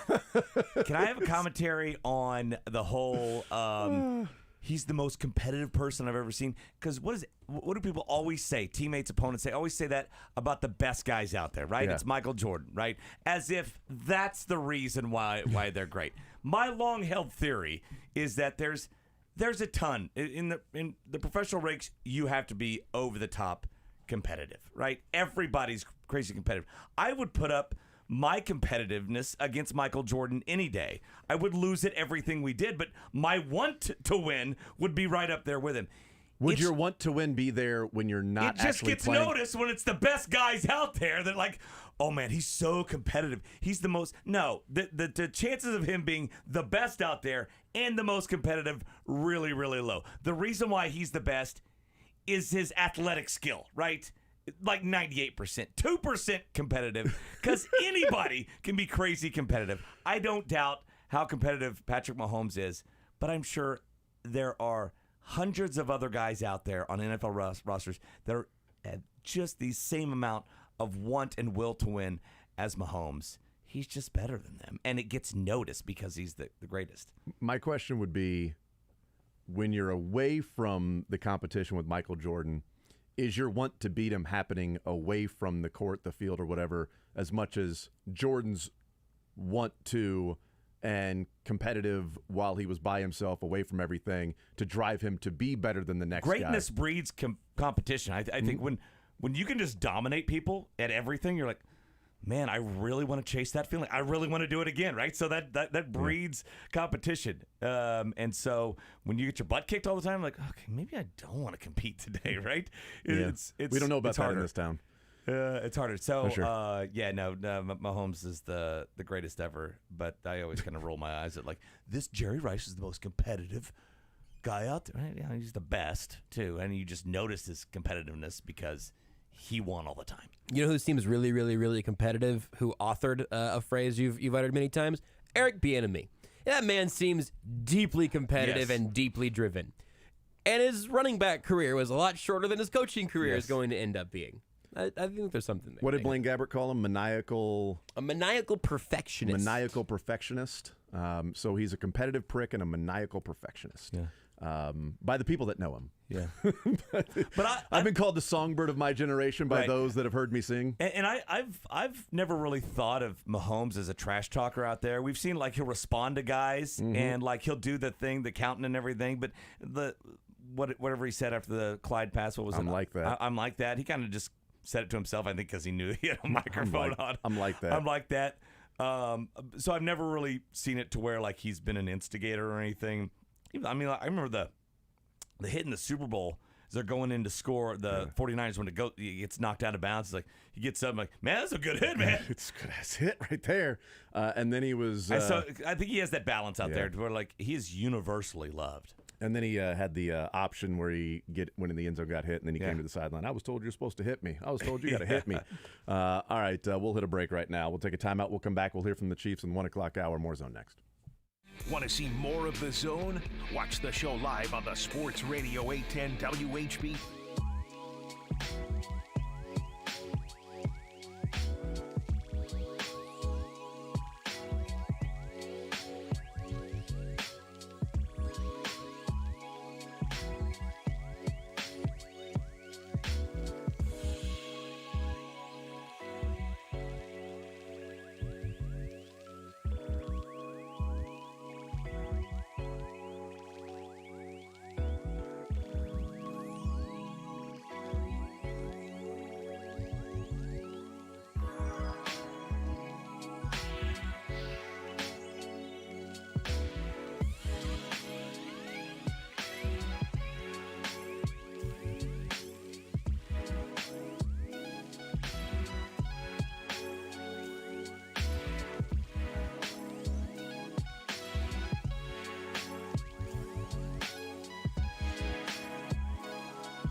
Chiefs? Never. You No, don't? I really No, don't come either, on. so let's not play this. Come on.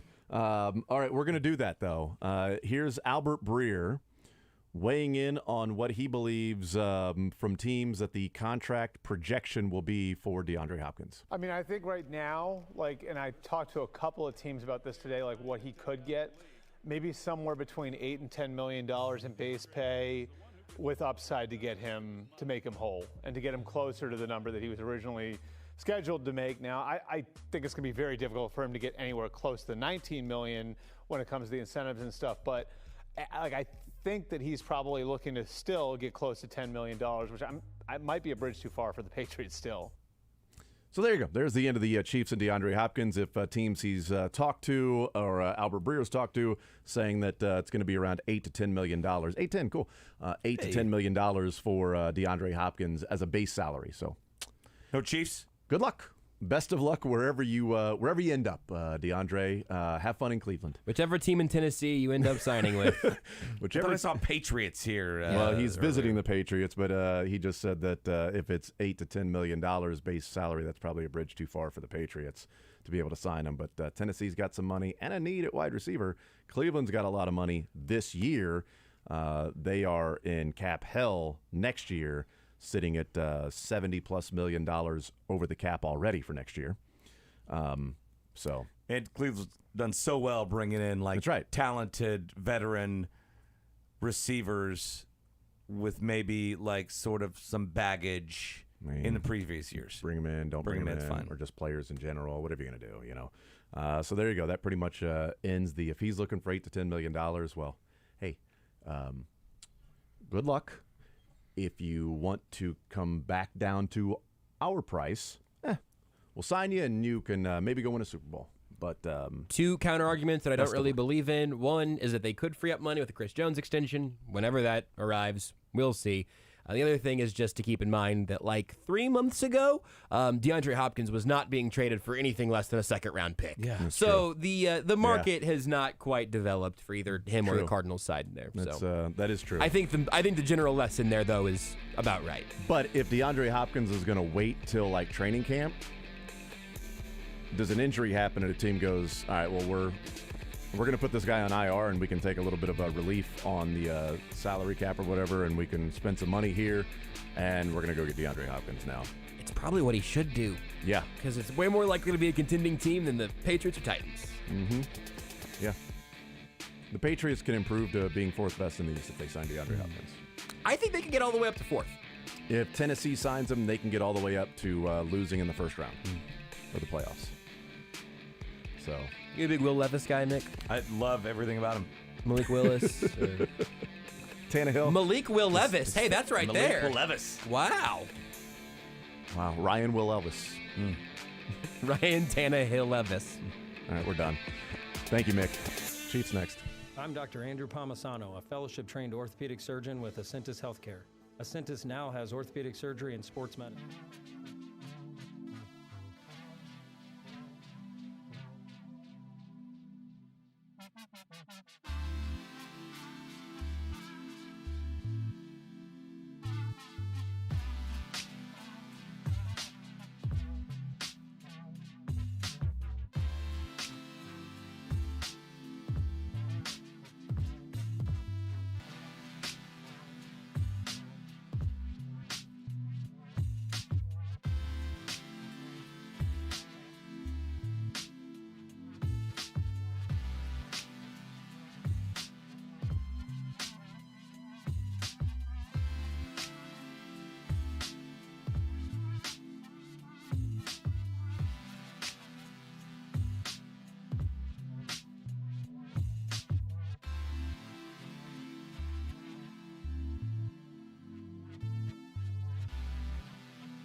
810 WHB, Jason Anderson with you, Josh Briscoe and Drake. We'll hear from the Chiefs. Day 2 of mandatory minicamp. Final time out there with the practice facility until they return from St. Joe. Since the next time they'll be together will be in St. Joe for training camp. Talking will be Joe Thuney, MVS, Jerick McKinnon, Sky Moore. Let's hear from Joe Thuney with mandatory minicamp day 2. Obviously, some new guys on the ends there. Just how you think it's working with Donovan and Juwan so far? Yeah, they've been great. Digging in the playbooks. They're great guys to be around. Obviously, really good football players too, and they've been doing a great job, and it's been fun to play with them. And yeah, nothing but great things to say. Anything they do differently that you noticed from just what you work with that? It's super early, but just like I said, nothing but good things to see from them, and pumped that they're here. Yeah. What has this offseason been like for you? I mean, you've been through the Super Bowl thing before, but has it been any different or anything? Yeah, just the offseason gets squeezed a little bit, but it's always a good thing if you're playing in February, and but it's been nothing. Just kind of take a little time off of the season, then get back into football shape, and now we got another little break before camp, and just maintain that and go into camp ready to go. How do you spend your break? I'll go back to Ohio, see my family. I got some nieces and nephews and 3 siblings there, so it's always good to see them and get some Ohio food. So. Joe, when you've been part of a team that has gone to the Super Bowl like this program, is there something different when you are doing these OTAs and heading into training camp? Is there more excitement? I mean, you guys, there's so many veterans, but young mixed in, and then of course you have Coach Reid. Is there something, I don't know, that's extra special about being part of this group that every time you're on the field, you guys just can't wait to get out there? Yeah, it is, a special group, and what a special season it was. But I think, credit to Coach Reid and Pat, and everyone's coming out focused, ready to go each day, and realizing that it's a new season. Nothing. It's 2023. We haven't really done anything yet, so got to prepare, and everyone's 0-0 at this point. So just credit to the guys. Everyone's coming out to work hard. There's going to be a ring ceremony here coming up. We've heard a little bit about how it's going to transpire. I'm wondering how your previous ones went. Was it a big ceremony, or how did it go? Yeah, I'm just focused on this year and this ring ceremony. But yeah, I can't wait to celebrate with the guys. And like I said, such a special group this past season, and it'll be good to see some of the other guys. And but it's a great. We appreciate the Chiefs organization for putting it together, and excited to partake in it. Was there not a ring ceremony previously? Oh, there was, yeah. Okay. Yeah. So when you're going into a season working next to a new left tackle, what extra steps do you intend on taking to make sure that you guys are okay with that? Donovan's been great getting the playbook, and when you come to a new team, just learning the playbook, and but we just communicating a ton, talking, saying how we see the game and stuff like that, and working together day by day, and but he's done a great job. Is there anything specifically that you're working on going from last year to this year? Say I want to clean up something or anything like that? Yeah, there's always things I can improve on. There's not one aspect where I'm like, I'm fine. So everything I can improve on, and it's a day-to-day process, and that's awesome about it though. Joe, I have 2 questions for you though. The first is, you're so consistent in terms of playing down to down. Was last year the first year where you actually played through something in your career? In the NFL, no one's 100%, I don't think, when you get to the season. So everyone's playing with something. Everyone's got something going on. So, it's just part of the game, part of the business. And, got a lot of tough teammates, which I really respect. And, we all, it's the NFL. Everyone, has something going on. So, just got a lot of respect for my teammates and this organization. Yeah, and the second question I have is, when you came from New England to Kansas City, Bill Belichick has been running training camps for obviously decades now. Same with Andy Reid. What was the most memorable thing going from Bill to Andy in that first year with the Chiefs? The structure of training camp practice is not that different. It's very productive but taxing and tiring practices, and you can get a lot out of them, but they're hard, and they prepare you really well for the season. But there wasn't a ton of differences. It was however long we could be out there, we're out there and we're working hard and using every minute of it trying to. And so there was, not a lot of difference that I noticed. So, yeah. What have your interactions been like so far with Nagy as now the OC? And a lot of the guys knew him from before, and you didn't know he was quarterback coach last year. You dealt with him a little bit, but what's it been like? Any difference with Eric? Yeah, I mean, coach's been great and, very detail-oriented and, knows the offense inside and out. So it's been great learning from him. And but, yeah, he's been doing really well. So your Patriots rings, where do you keep those? I can't say that. I can't tell you. Yeah. Nice try. No, sure. You not put them on for anything? I mean, I was trying to think, there's not many situations where, you wear them. So, but, they're somewhere. All right, there's Joe Batuni as at the podium with practice number 2. And a little personality there at the end, Full-on laughter. Yeah. Good work, Lebo. He does laugh. Lebo was trying to rob Joe Tooney, and that's what finally got some laughs out there. Error. Blair went for it, man. Hey, could you just could you tell me a little bit about what your last ring ceremony was like? I'm just so focused on this ring ceremony. I just got to be my 1 of 10 fingers, 1 of 10 digits that I need to be out there and just make sure they all do the job together. Is there anything specific that you may want to work on in the? Well, it's just everything. It's just exciting that the process of being able to improve. That's great. If I'm going to be really vulnerable, I give away a little too much in press conferences. Yep. Whoa, what? Joe Batuni. Love it. All right, let's hear from Marquez Valdez-Scantling, who had his charity softball game on Friday that Josh Briscoe attended in Sterling and Stephen St. John. A lot of fun out there. But here is wide receiver Marquez Valdez-Scantling. Well, first, to wrap up from the softball, how much money you guys got and how just beneficial it was for that to happen. Yeah, I mean, it was great. The community coming out and supporting that cause, it speaks volume to what this community does and how much they support our Chiefs. I'm grateful. And then all the guys that came out, I think they had more fun than the fans did. So that was always good as well. Richie, James, and a couple of these new guys that are to the table along with the rookies, just how do you feel their development's coming into this program? I know it's OTAs and everything, but just what do you see from them just as a veteran? Yeah, man, Richie's been doing a hell of a job. He's a Florida boy. We're from close to the same area, so high expectations out of him from me. But he's done a great job. Came in and doesn't talk much, just goes to work, learns the plays, and gets after it. Same with a lot of those guys. Pretty much our whole room is getting after it. It's the passing camp, and we're the receivers, so we catch all the passes. And they've been doing a good job learning it. Making some mistakes, but fixing them and keeping it rolling. There's obviously a lot of hoopla that comes along when you win a Super Bowl. There's so many different events. You've got the ring ceremony tomorrow night. How do you handle it? I mean, how do you kind of, manage your schedule to make sure that you've got football time, you time, and, you can still enjoy the ride? Hoopla is a funny word. I mean, it's life, man. We're grateful to be in that position.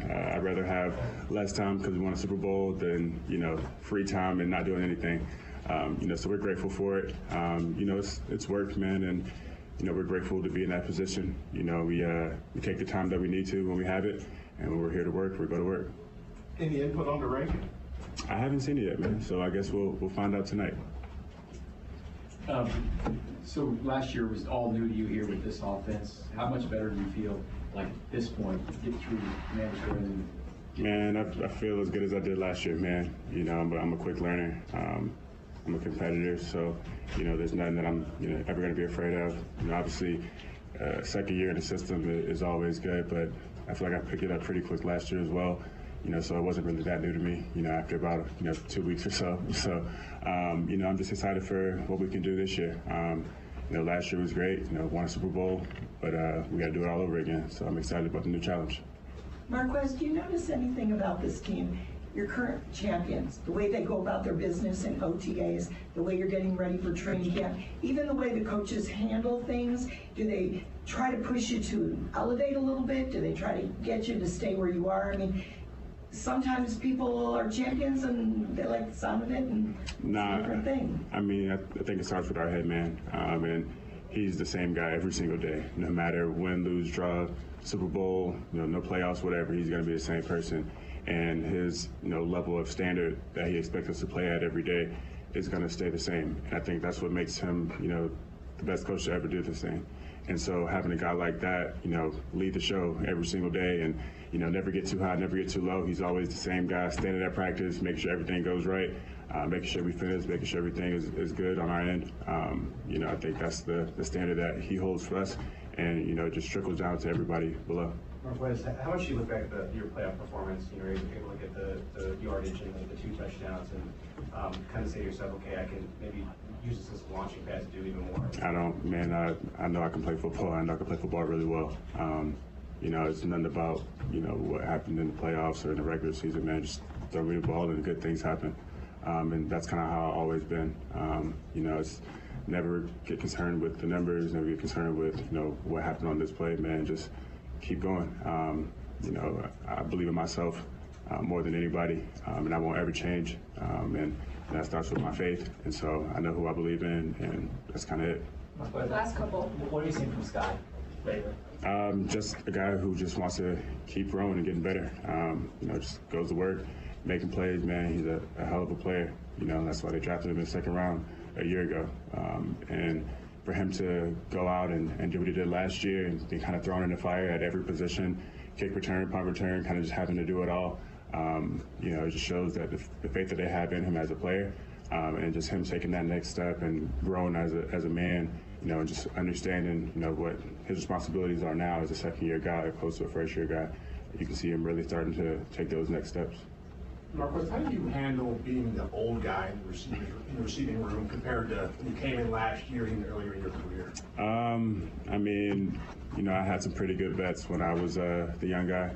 I got, I think 2 of the best vets to ever teach me about playing receiver, with Davante Adams and Randall Cobb.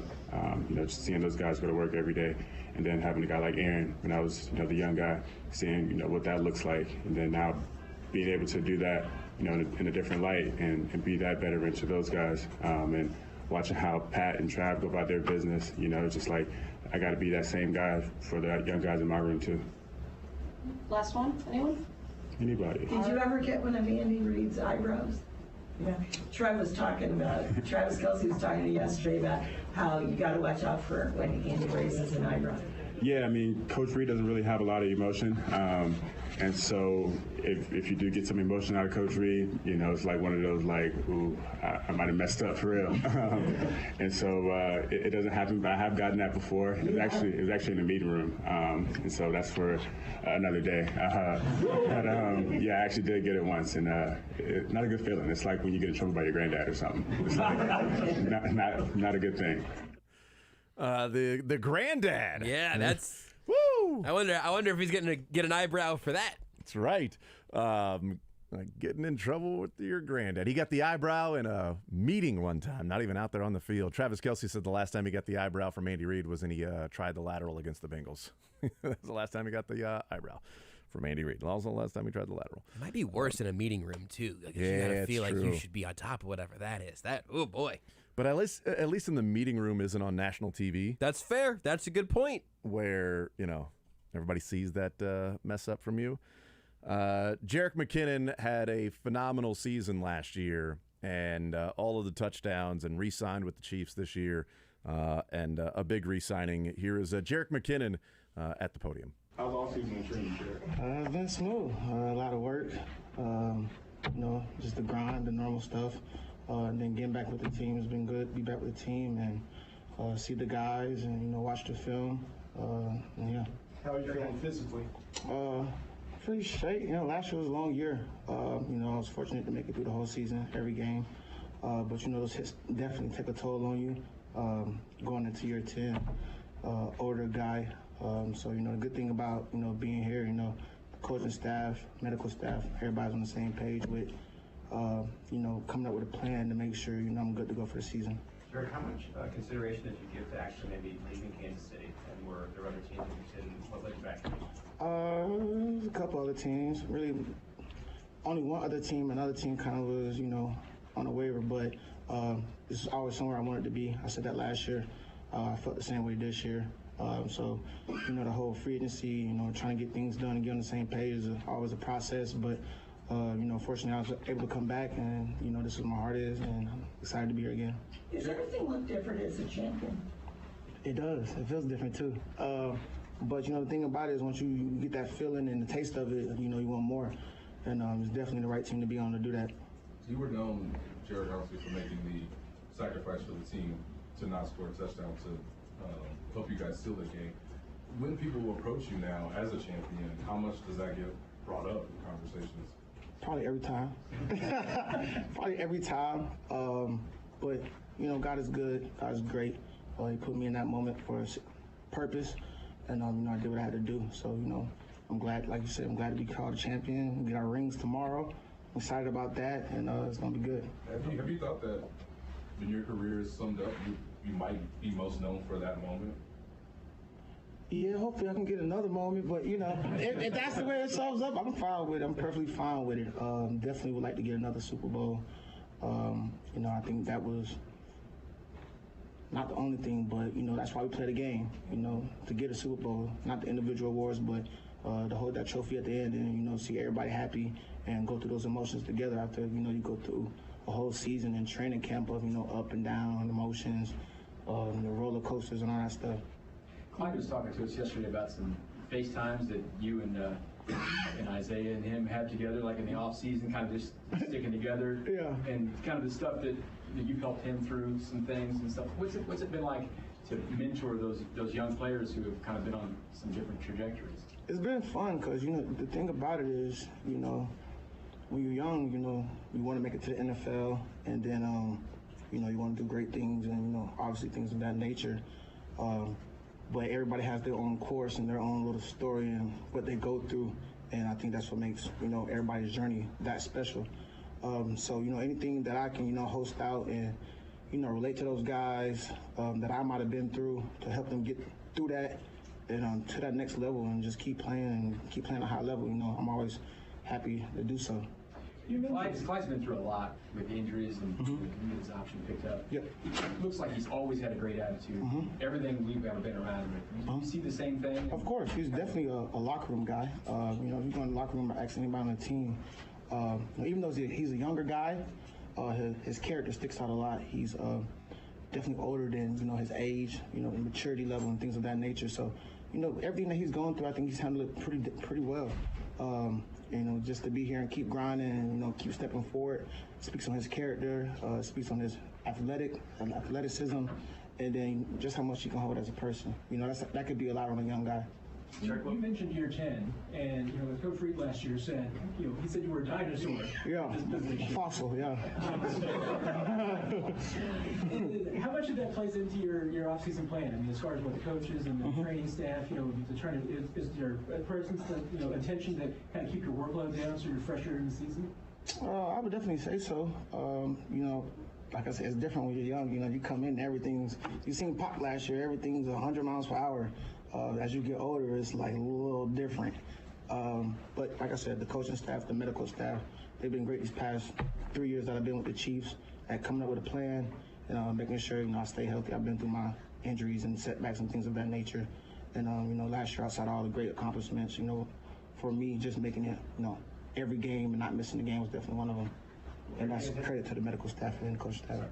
You anticipate being just full go once day one training camp happens? Oh, yeah, I'll be full go for sure. Yeah, it's time to go. Jared, what are your hopes for this season for yourself? Myself? I like being named team captain again. That was good. But, you know, for me, like I say, as long as you keep, you know, the end goal in mind, the Super Bowl, and, you know, you just maximize the reps, the opportunities, you know, the single individual things that come after that. I'm not really focused on, you know, individual statistics and stuff like that. That'll come along with the opportunities and, you know, the work I put in.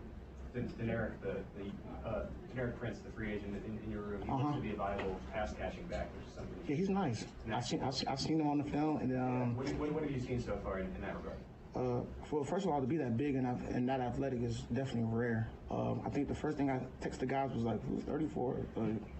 He's big as hell, and he's moving really fast. But he's been definitely a standout for sure. I know the coaches love him. We love him. I can't wait to see what he does in camp.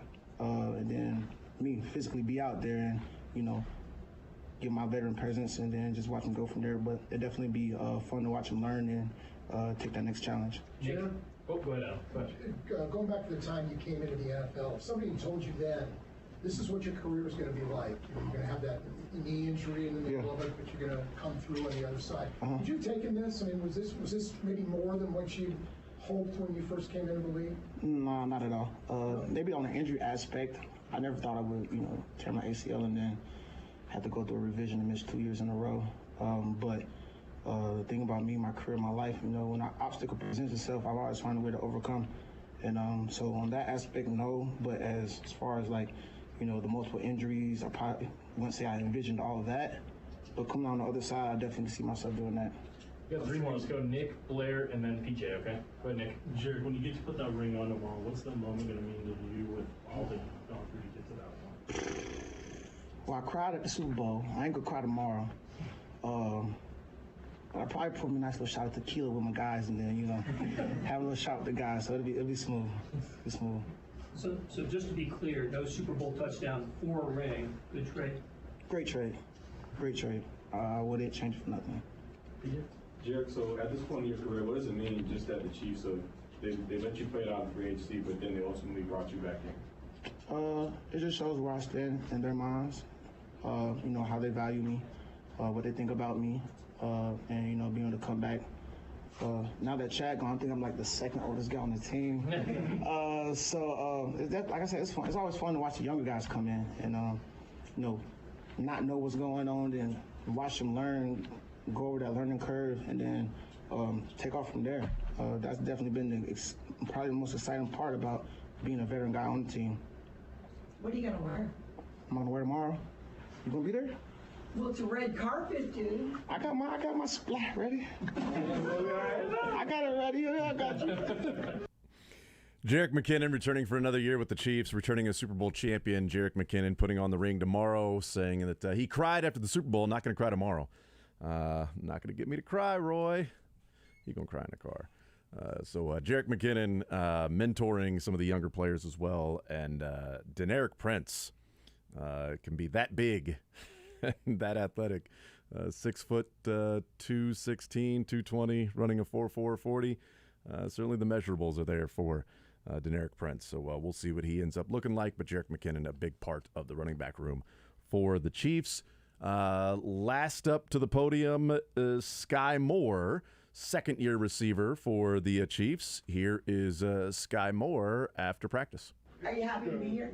I'm very happy to be here. You know, just I'm happy to get out of here too, go get my break, and get back for camp. My gosh. Year 1 to year 2, what are you looking forward to making the biggest jump, and personally, and just with the team? Really just making that next step, just being myself. I'd say last year was a lot of like knowing getting here, knowing the culture, knowing the playbook, and, you know, getting a hang of how people do things around here. So now I get to show my natural ability and just show why they drafted me.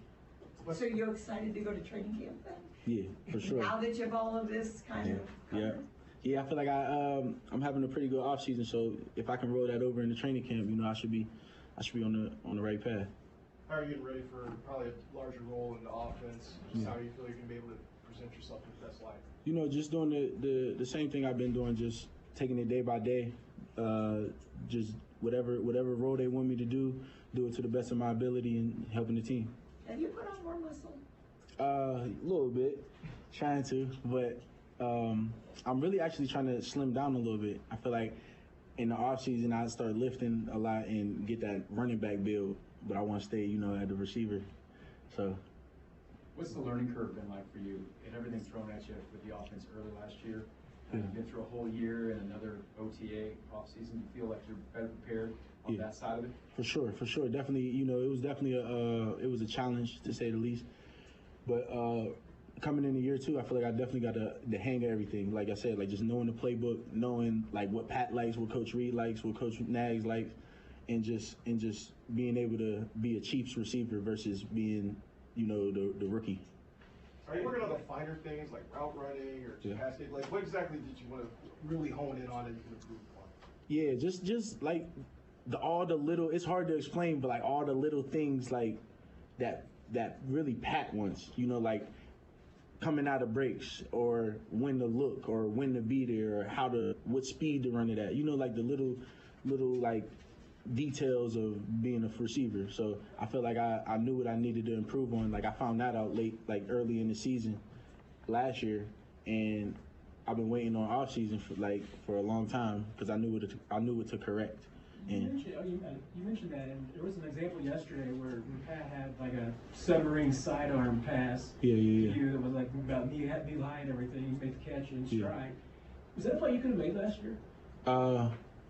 I forget which one you're talking about, but there's a couple of them. I know. Yeah, but I want to say I feel like I can always make the play, but I feel like this year just we're on the same page. So like I probably knew where to be when he threw it, and you know he throws no looks all the time. So me keeping my same speed and keeping the play alive, like that's probably something I built on top of my game for this year versus last year. The what Pat wants subject. Like how much do those Texas workouts help in that regard? Yeah, a lot, because you know you get those. It's not one-on-one, but you get that time to talk. Well, I can run a route and be like, okay, what did you like or what did you not like about that route? Versus like when we're running routes on air, he don't got time to talk to me about that. You know, he got so much on his mind that he's really not worried about me in that specific setting. So I feel like Texas definitely helped me a lot. From talking to him, what do you think that he needs from you this year, Patrick?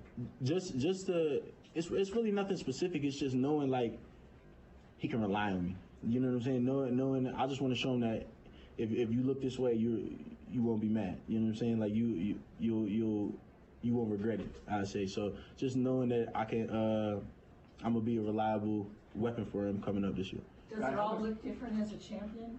I mean, do you notice? I mean, you're working with champions out there. Absolutely. Do you kind of notice there's that feel, that aura as you guys are all together? Yeah, I noticed that as soon as I got here, though. You know, I knew I was working with champions as a rookie, but now it's like I am a champion. So like I feel like I molded myself into the culture that was set here. So I feel like I've done a good job in, you know, adapting to the culture that we got going on. Along those lines, you know, being part of winning the championship and the postseason surge you kind of had, Super Bowl, all those things, how much did that send you into the offseason with a little stronger feeling about how you fit? Yeah, last season I would say was definitely a roller coaster for me, just as far as my confidence level, and that definitely sent me off on a good high note. So I feel like on top of knowing what to correct and like going off with the Super Bowl and everything we did last year, it was like the best way to go out into the season. Your Super Bowl touchdown or football? You said, do I have it? Yeah. Yep, it's in the living room. Yeah. A couple more. What are your personal aspirations for this year? Just to build on I feel like last year was knowing the playbook and everything. Now I'm gonna give it my best shot, and then next year I'll worry about personal goals and everything. I just want to give it my best shot this year and do anything the team needs me to do. Last three, Harold. Sky, what do you think about Patrick Mahomes being on the Netflix special and where you wanted for a chance? I really didn't even know until they posted something today. So I didn't know he was on the Netflix special. So maybe I'm gonna watch it. You know, see if I'm on there. What do you think about just the attention that he's got? That's a big time player. So I want to see all the details of his life too. So I'm gonna definitely be tapped in just like y'all will. PJ. Sky, you know, everybody's kind of counting on you and saying that you're going to be this big thing this year. Do you embrace that kind of hype, or do you try to shy away from it and just work? Yeah, a little bit of both. Like I'm not shying away from it, but I'm definitely going to just work. I'm not going to get too high or get too low. Just come to work every day, the same person, and just be ready to, you know, get grimy and get to work. You don't want to lose your teammate. Obviously, Juju moved on. What did he mean as far as your growth, and how do you feel like you're going to be a part of replacing some of his production? Yeah. Me personally, I feel like I came into the best situation with Juju being here, with McCole being here, MVS.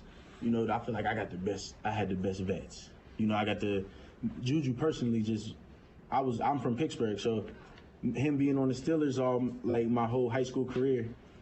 I'm seeing him come into the league, and then he's my teammate. I was always picking his brain and, you know, seeing just how to be a pro.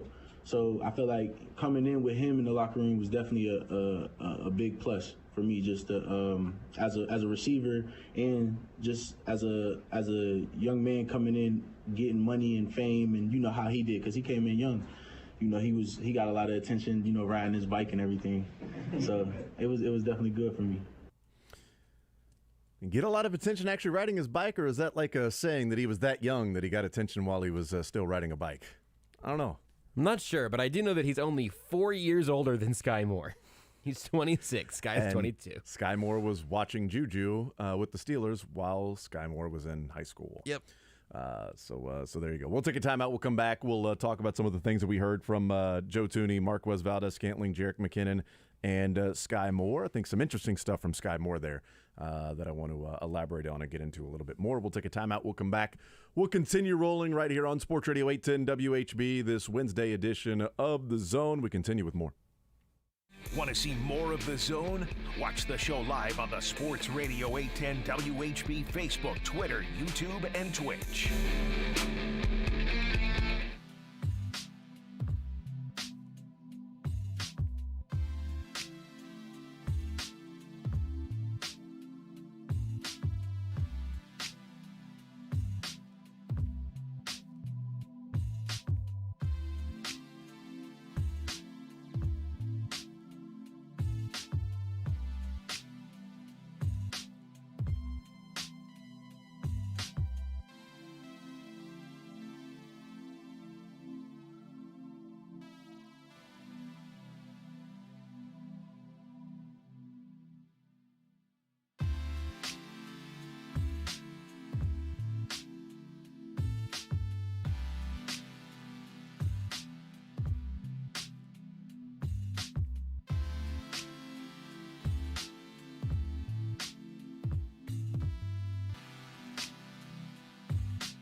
All right, we continue right here on Sports Radio 810 WHB. Jason Anderson with you, Josh Briscoe, and Drake.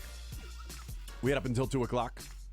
The program with Soren Petro comes your way when we are done. And then tonight, 7 o'clock, night shift with Jack Johnson will be on the air. Let's go ahead and do this. The Father's Day, the Father's Day, not just Father's Day, but the Father's Day coming up this weekend. The one that's this weekend. Uh-huh. There's plenty of Father's Day, but we're talking about this particular Father's Day on Sunday, Father's Day. Jack Stack's going to take care of you with Father's Day sampler, 8 ribs, 1 pound of beef burn-ins, 10 wings, 1 pint of beans, and a pint of cheesy corn for $58. That is available for carry-out only June 17th and 18th. Again, 17th and 18th, carry-out only, so plan ahead, pre-order for pickup before, they don't have pickup times or they're, all out of food. Typically wouldn't happen. But Jack Stack, Father's Day sampler. We'll give away a $25 gift card to Jack Stack. Let's do that now. $25 gift card to Jack Stack as we get set for Father's Day. 913-3-810-810. 913-3-810-810. Want to do a caller or like a question? We could do a caller. What number do we want to do? See, I was thinking like a question like, what word did Matt Derrick use that Marquez Valdez-Scantling liked? Ooh, that's a cool word. I like that a lot. That he said. Funny word, even, I think he said. That's a funny word. That's a cool word.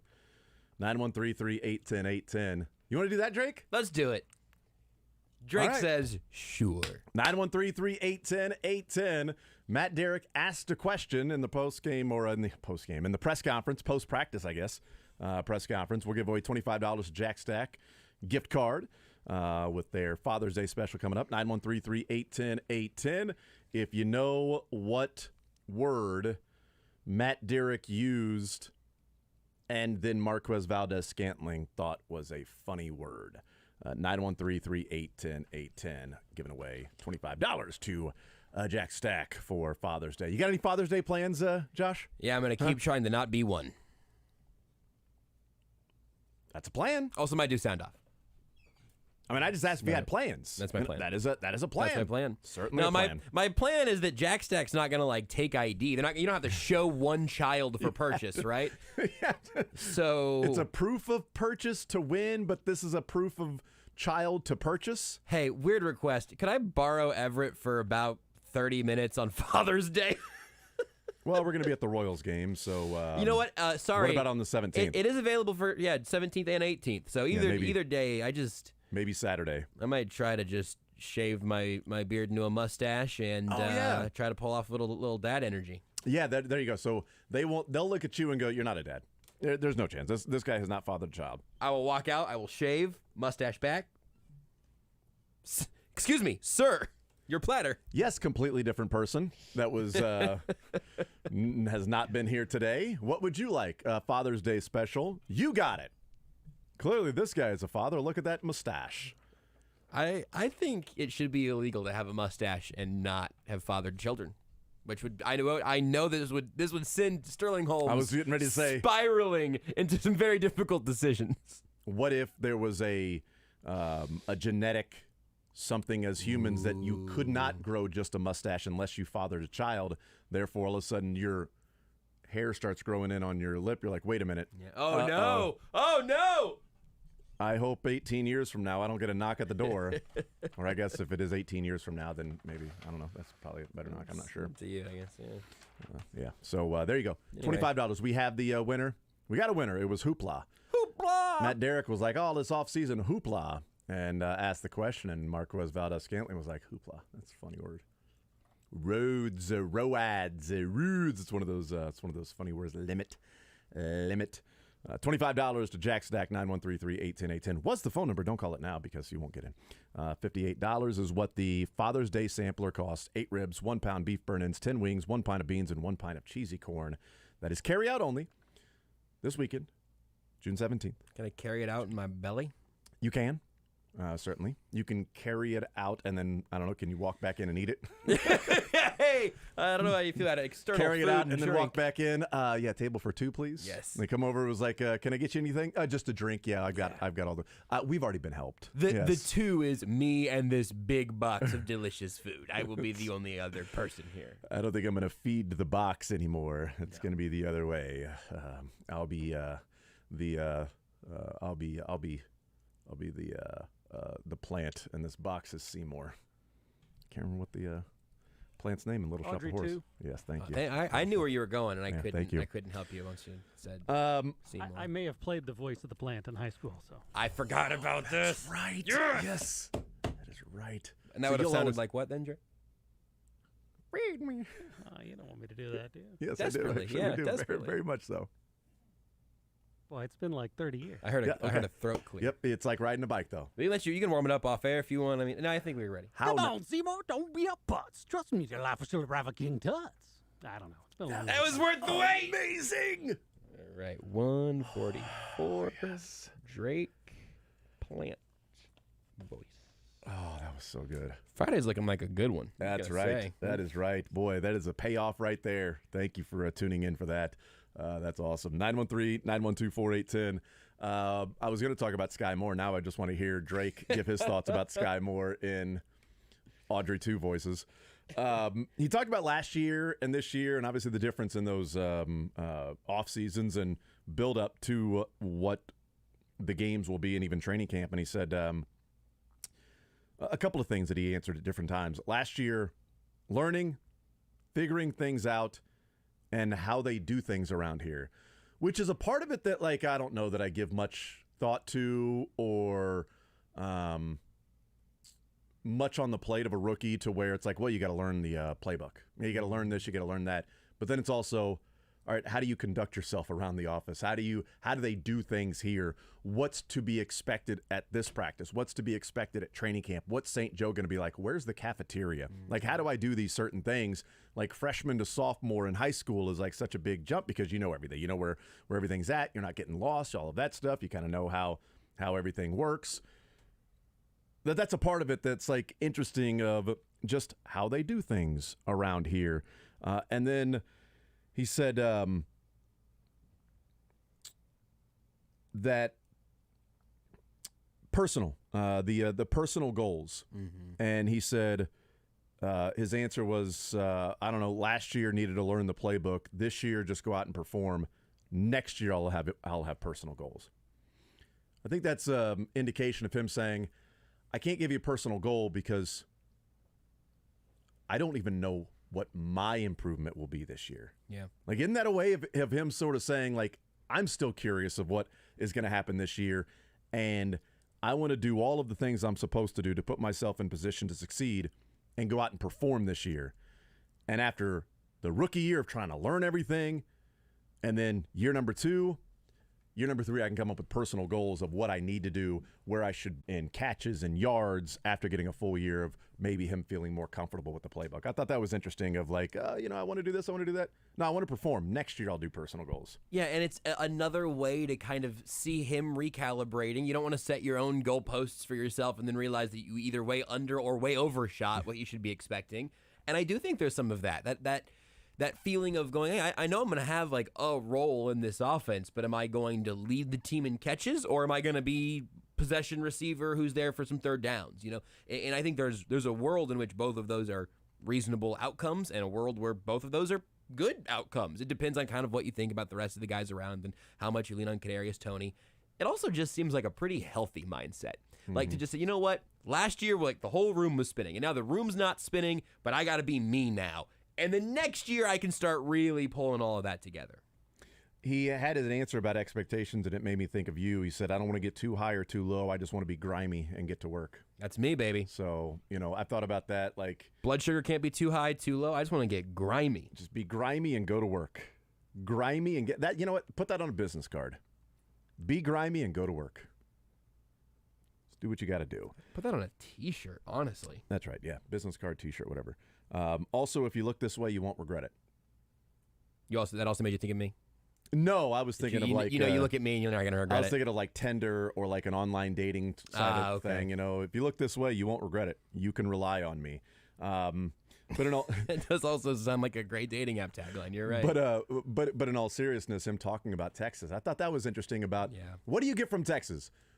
Well, after a route, Pat and I can talk about what I should have done here, when to look, breaking off the route at this spot, the correct speed, all of those things. In OTAs, you don't have time to do that. He's got all these other things to worry about. You go to the next play. All right, next play, you're out there, and you may not even be in the play, all of that stuff. So that part about Texas is like, hey, how's that relationship and working on those things? It's an interesting point that each route, like you can then run it again. And they're going to know, this is how I want you to do that. Okay, now you can run it. Hey, run it another time. Now try this. So when you get into OTAs and training camp, hey, let's run this play. Hey, I've already talked to you about this, a number of times down in Texas. You should have this downloaded here already. And again, now compare that again, going back to last season, and imagine that you are a guy now who has not gotten a chance to ask those questions. You might have gotten asked a few questions in minicamp or whatever, but really, you just go out there, you screw up, and then you go through it on film the next day, I imagine. Like, that is a very different cycle. I also thought that was a really interesting point, where you have that ability to iterate and fine-tune and ask the stupid questions, perhaps, that you can't say, Coach, hold on 1 second, I gotta go. Can you draw this one up in the dirt for me real quick? Because that's not how Andy Reid practices generally run. Yeah, it's because you had pretty to high octane. Learn how things are done around here, right? As well. Last year, anything that stood out from Sky Moore or McKinnon or MVS or Joe Thuney? I think McKinnon's interesting for a number of reasons, both in his role in an interesting running back room, and him looking at Deneric Prince and going, who is that? He's nice and he's huge, but also just like he's not working right now, and the Chiefs had him talking, which is another little tidbit. He talked about this somebody. Him now, year 10, keeping his body right. The Chiefs already having a plan for him, and it's another reason why I think some sort of 4-part running back room this year is completely on the table. Yeah. Because they are going to try to keep him with 2 good wheels in December and January, and knock on wood, February. So just hearing that again, and also just his perspective on Clyde, which we talked about quite a bit yesterday. And again, being excited about Deneric Prince. Those are all like interesting little data points for me, and what's kind of becoming one of the more intriguing personnel groups in the Chiefs roster at this point. Wide receiver is going to be competitive, but the little individual roles in the running back room, we're not gonna have a consistent look at that at any point this season. I think it's gonna evolve constantly. And apparently, if Sky Moore didn't start losing weight, he was gonna be a running back. We talked about those big running back legs a lot of last offseason. Looks like a running back up there, they said. Karen asked, "Are you putting on more muscle and all that?" Well, actually, I'm trying to get smaller, trying to get thinner. I was starting to look like a running back, and I've always thought Sky Moore needed to get smaller. Like oversized is a word we use a lot. Starting to put on the rookie 15. Yeah, that's exactly it's like right. Maybe go back to the nutritionist and figure out how you can be a little more lean in your body type, Sky Moore. Thank you for being just a little bit smaller.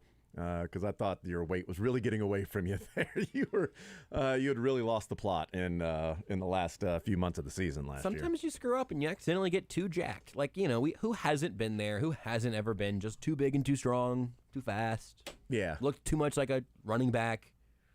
What a horrible life that must be. I mean, really. I feel sorry for him. I've yet to do that. I know some people that looked like Natrone Means, when in college. It's like, hey, you look like a running back. Do I? Which one? You heard of Natrone Means? It's a big dude. Jerome Bettis, last couple of years of his career. You look like a running back. And tell that to someone who doesn't know football and just say, yeah, you know who you look like right now? Well, his nickname was The Bus. So, and no, this is a compliment. I bet that one, I wouldn't suggest that one on the new dating app. If you look my way, you won't regret it. Would not open any chats with you remind me of Jerome Bettis physically. I get a very you look like a running back. I'm getting a very Bam Morris vibe from you right now. Like I feel there's some Bam in your looks, man. But no, you got that running back look down. You're in great shape. You look really good. Which Bam? Late Bam. Before the trafficking Bam. Right before the trafficking Bam. Oh, you know what? Current trafficking Bam. One fun fact about me is that I'm built like a NFL running back. Now, that running back is Deuce Vaughn, but I'm really athletic. Boy, there's a lot of people that might be smaller that wish they looked like or built like Deuce Yeah, no, Vaughn. that's I hesitated to even make that joke because I really do think that most people would probably sacrifice a few inches of height to be built like Deuce Vaughn in any other respect. That's right. A couple of other nuggets around the sports world. Do you see this guy by the name of Keaton Wynn I for don't the think so. San Francisco Giants? No. Keaton Wynn, who made his major league debut last night, is originally from Ali, Iowa, a town of 190 people. And he went to a community college and, ends up making his way up through the San Francisco Giants organization. Last night, made his major league debut. It was also the first time he had ever stepped foot in a Major League Baseball stadium. Wow. Was at his major league debut, and he ended up getting the save. It was like a 4-inning relief appearance, so he got the save. He came in, it was like 9-3. They were leading, and they just left him in there. And 4 innings later, he got the save in the first ever time he had stepped foot in a Major League Baseball stadium. Was making his major league debut. That's kind of crazy for someone that grows up in baseball, wanting to be a baseball player, wanting to be a Major League Baseball player, but never going to a major league stadium. Now, he's in Ali, Iowa, so I could not tell you where that's at other than it's in Iowa. Near heaven. That is actually heaven. What was the name of the town again? Ali, O-L-L-I-E. Okay, like jumping on a skateboard. Sure, if that's how you spell the skateboard, Ali. I didn't even think of Ali as a skateboard. Yeah. Hey, also, I don't want to fact check you too much here, but Wikipedia says the population got all the way up to 201 at the time of the 2020 census. So Oh, wow. Well, maybe when he was born in 1998, there was only so there were 198 when he was born, and then a couple more people were born after him, and that's when it got to 201. That I think would make sense, and I don't know if they've actually accounted for him not being there anymore. Yeah, it's a great. Well, that's true. It's difficult. Oh, actually, sorry, the demo's been falling. In 2010, there were 215 people. See, so that was 2020. Was 2024. 224 in the 2000 census. So it's actually we might be on the decline. So that right means now. it's probably at 198 right now. Yeah, so I think I got it right. I think we're good here now. Nailed it. It's just, nailed it. I went to census data unnecessarily because when you have 201 people, you can just go, well, we lost these 3 here and down to 198. There it is. Cool story from Keaton Wynn. That's what the Royals are going to try to do tonight and break the 7-game losing streak. 8-game losing streak. I confused the Royals losing streak with the A's winning streak. See, the A's have won 7 in a row. The Royals have lost 8 in a row. We'll see if they can not make it 9. Daniel Lynch on the mound, taking on a fellow by the name of Ben Lively. For the rest of the season, doing the thing opposite of the A's was a great strategy. If the Royals would just the rest of the way do opposite of what they've done so far, they could be 500. They Eventually. sure could. They sure could. What They would won't. that 500 record be? Still really sad. We're at 64 and 64.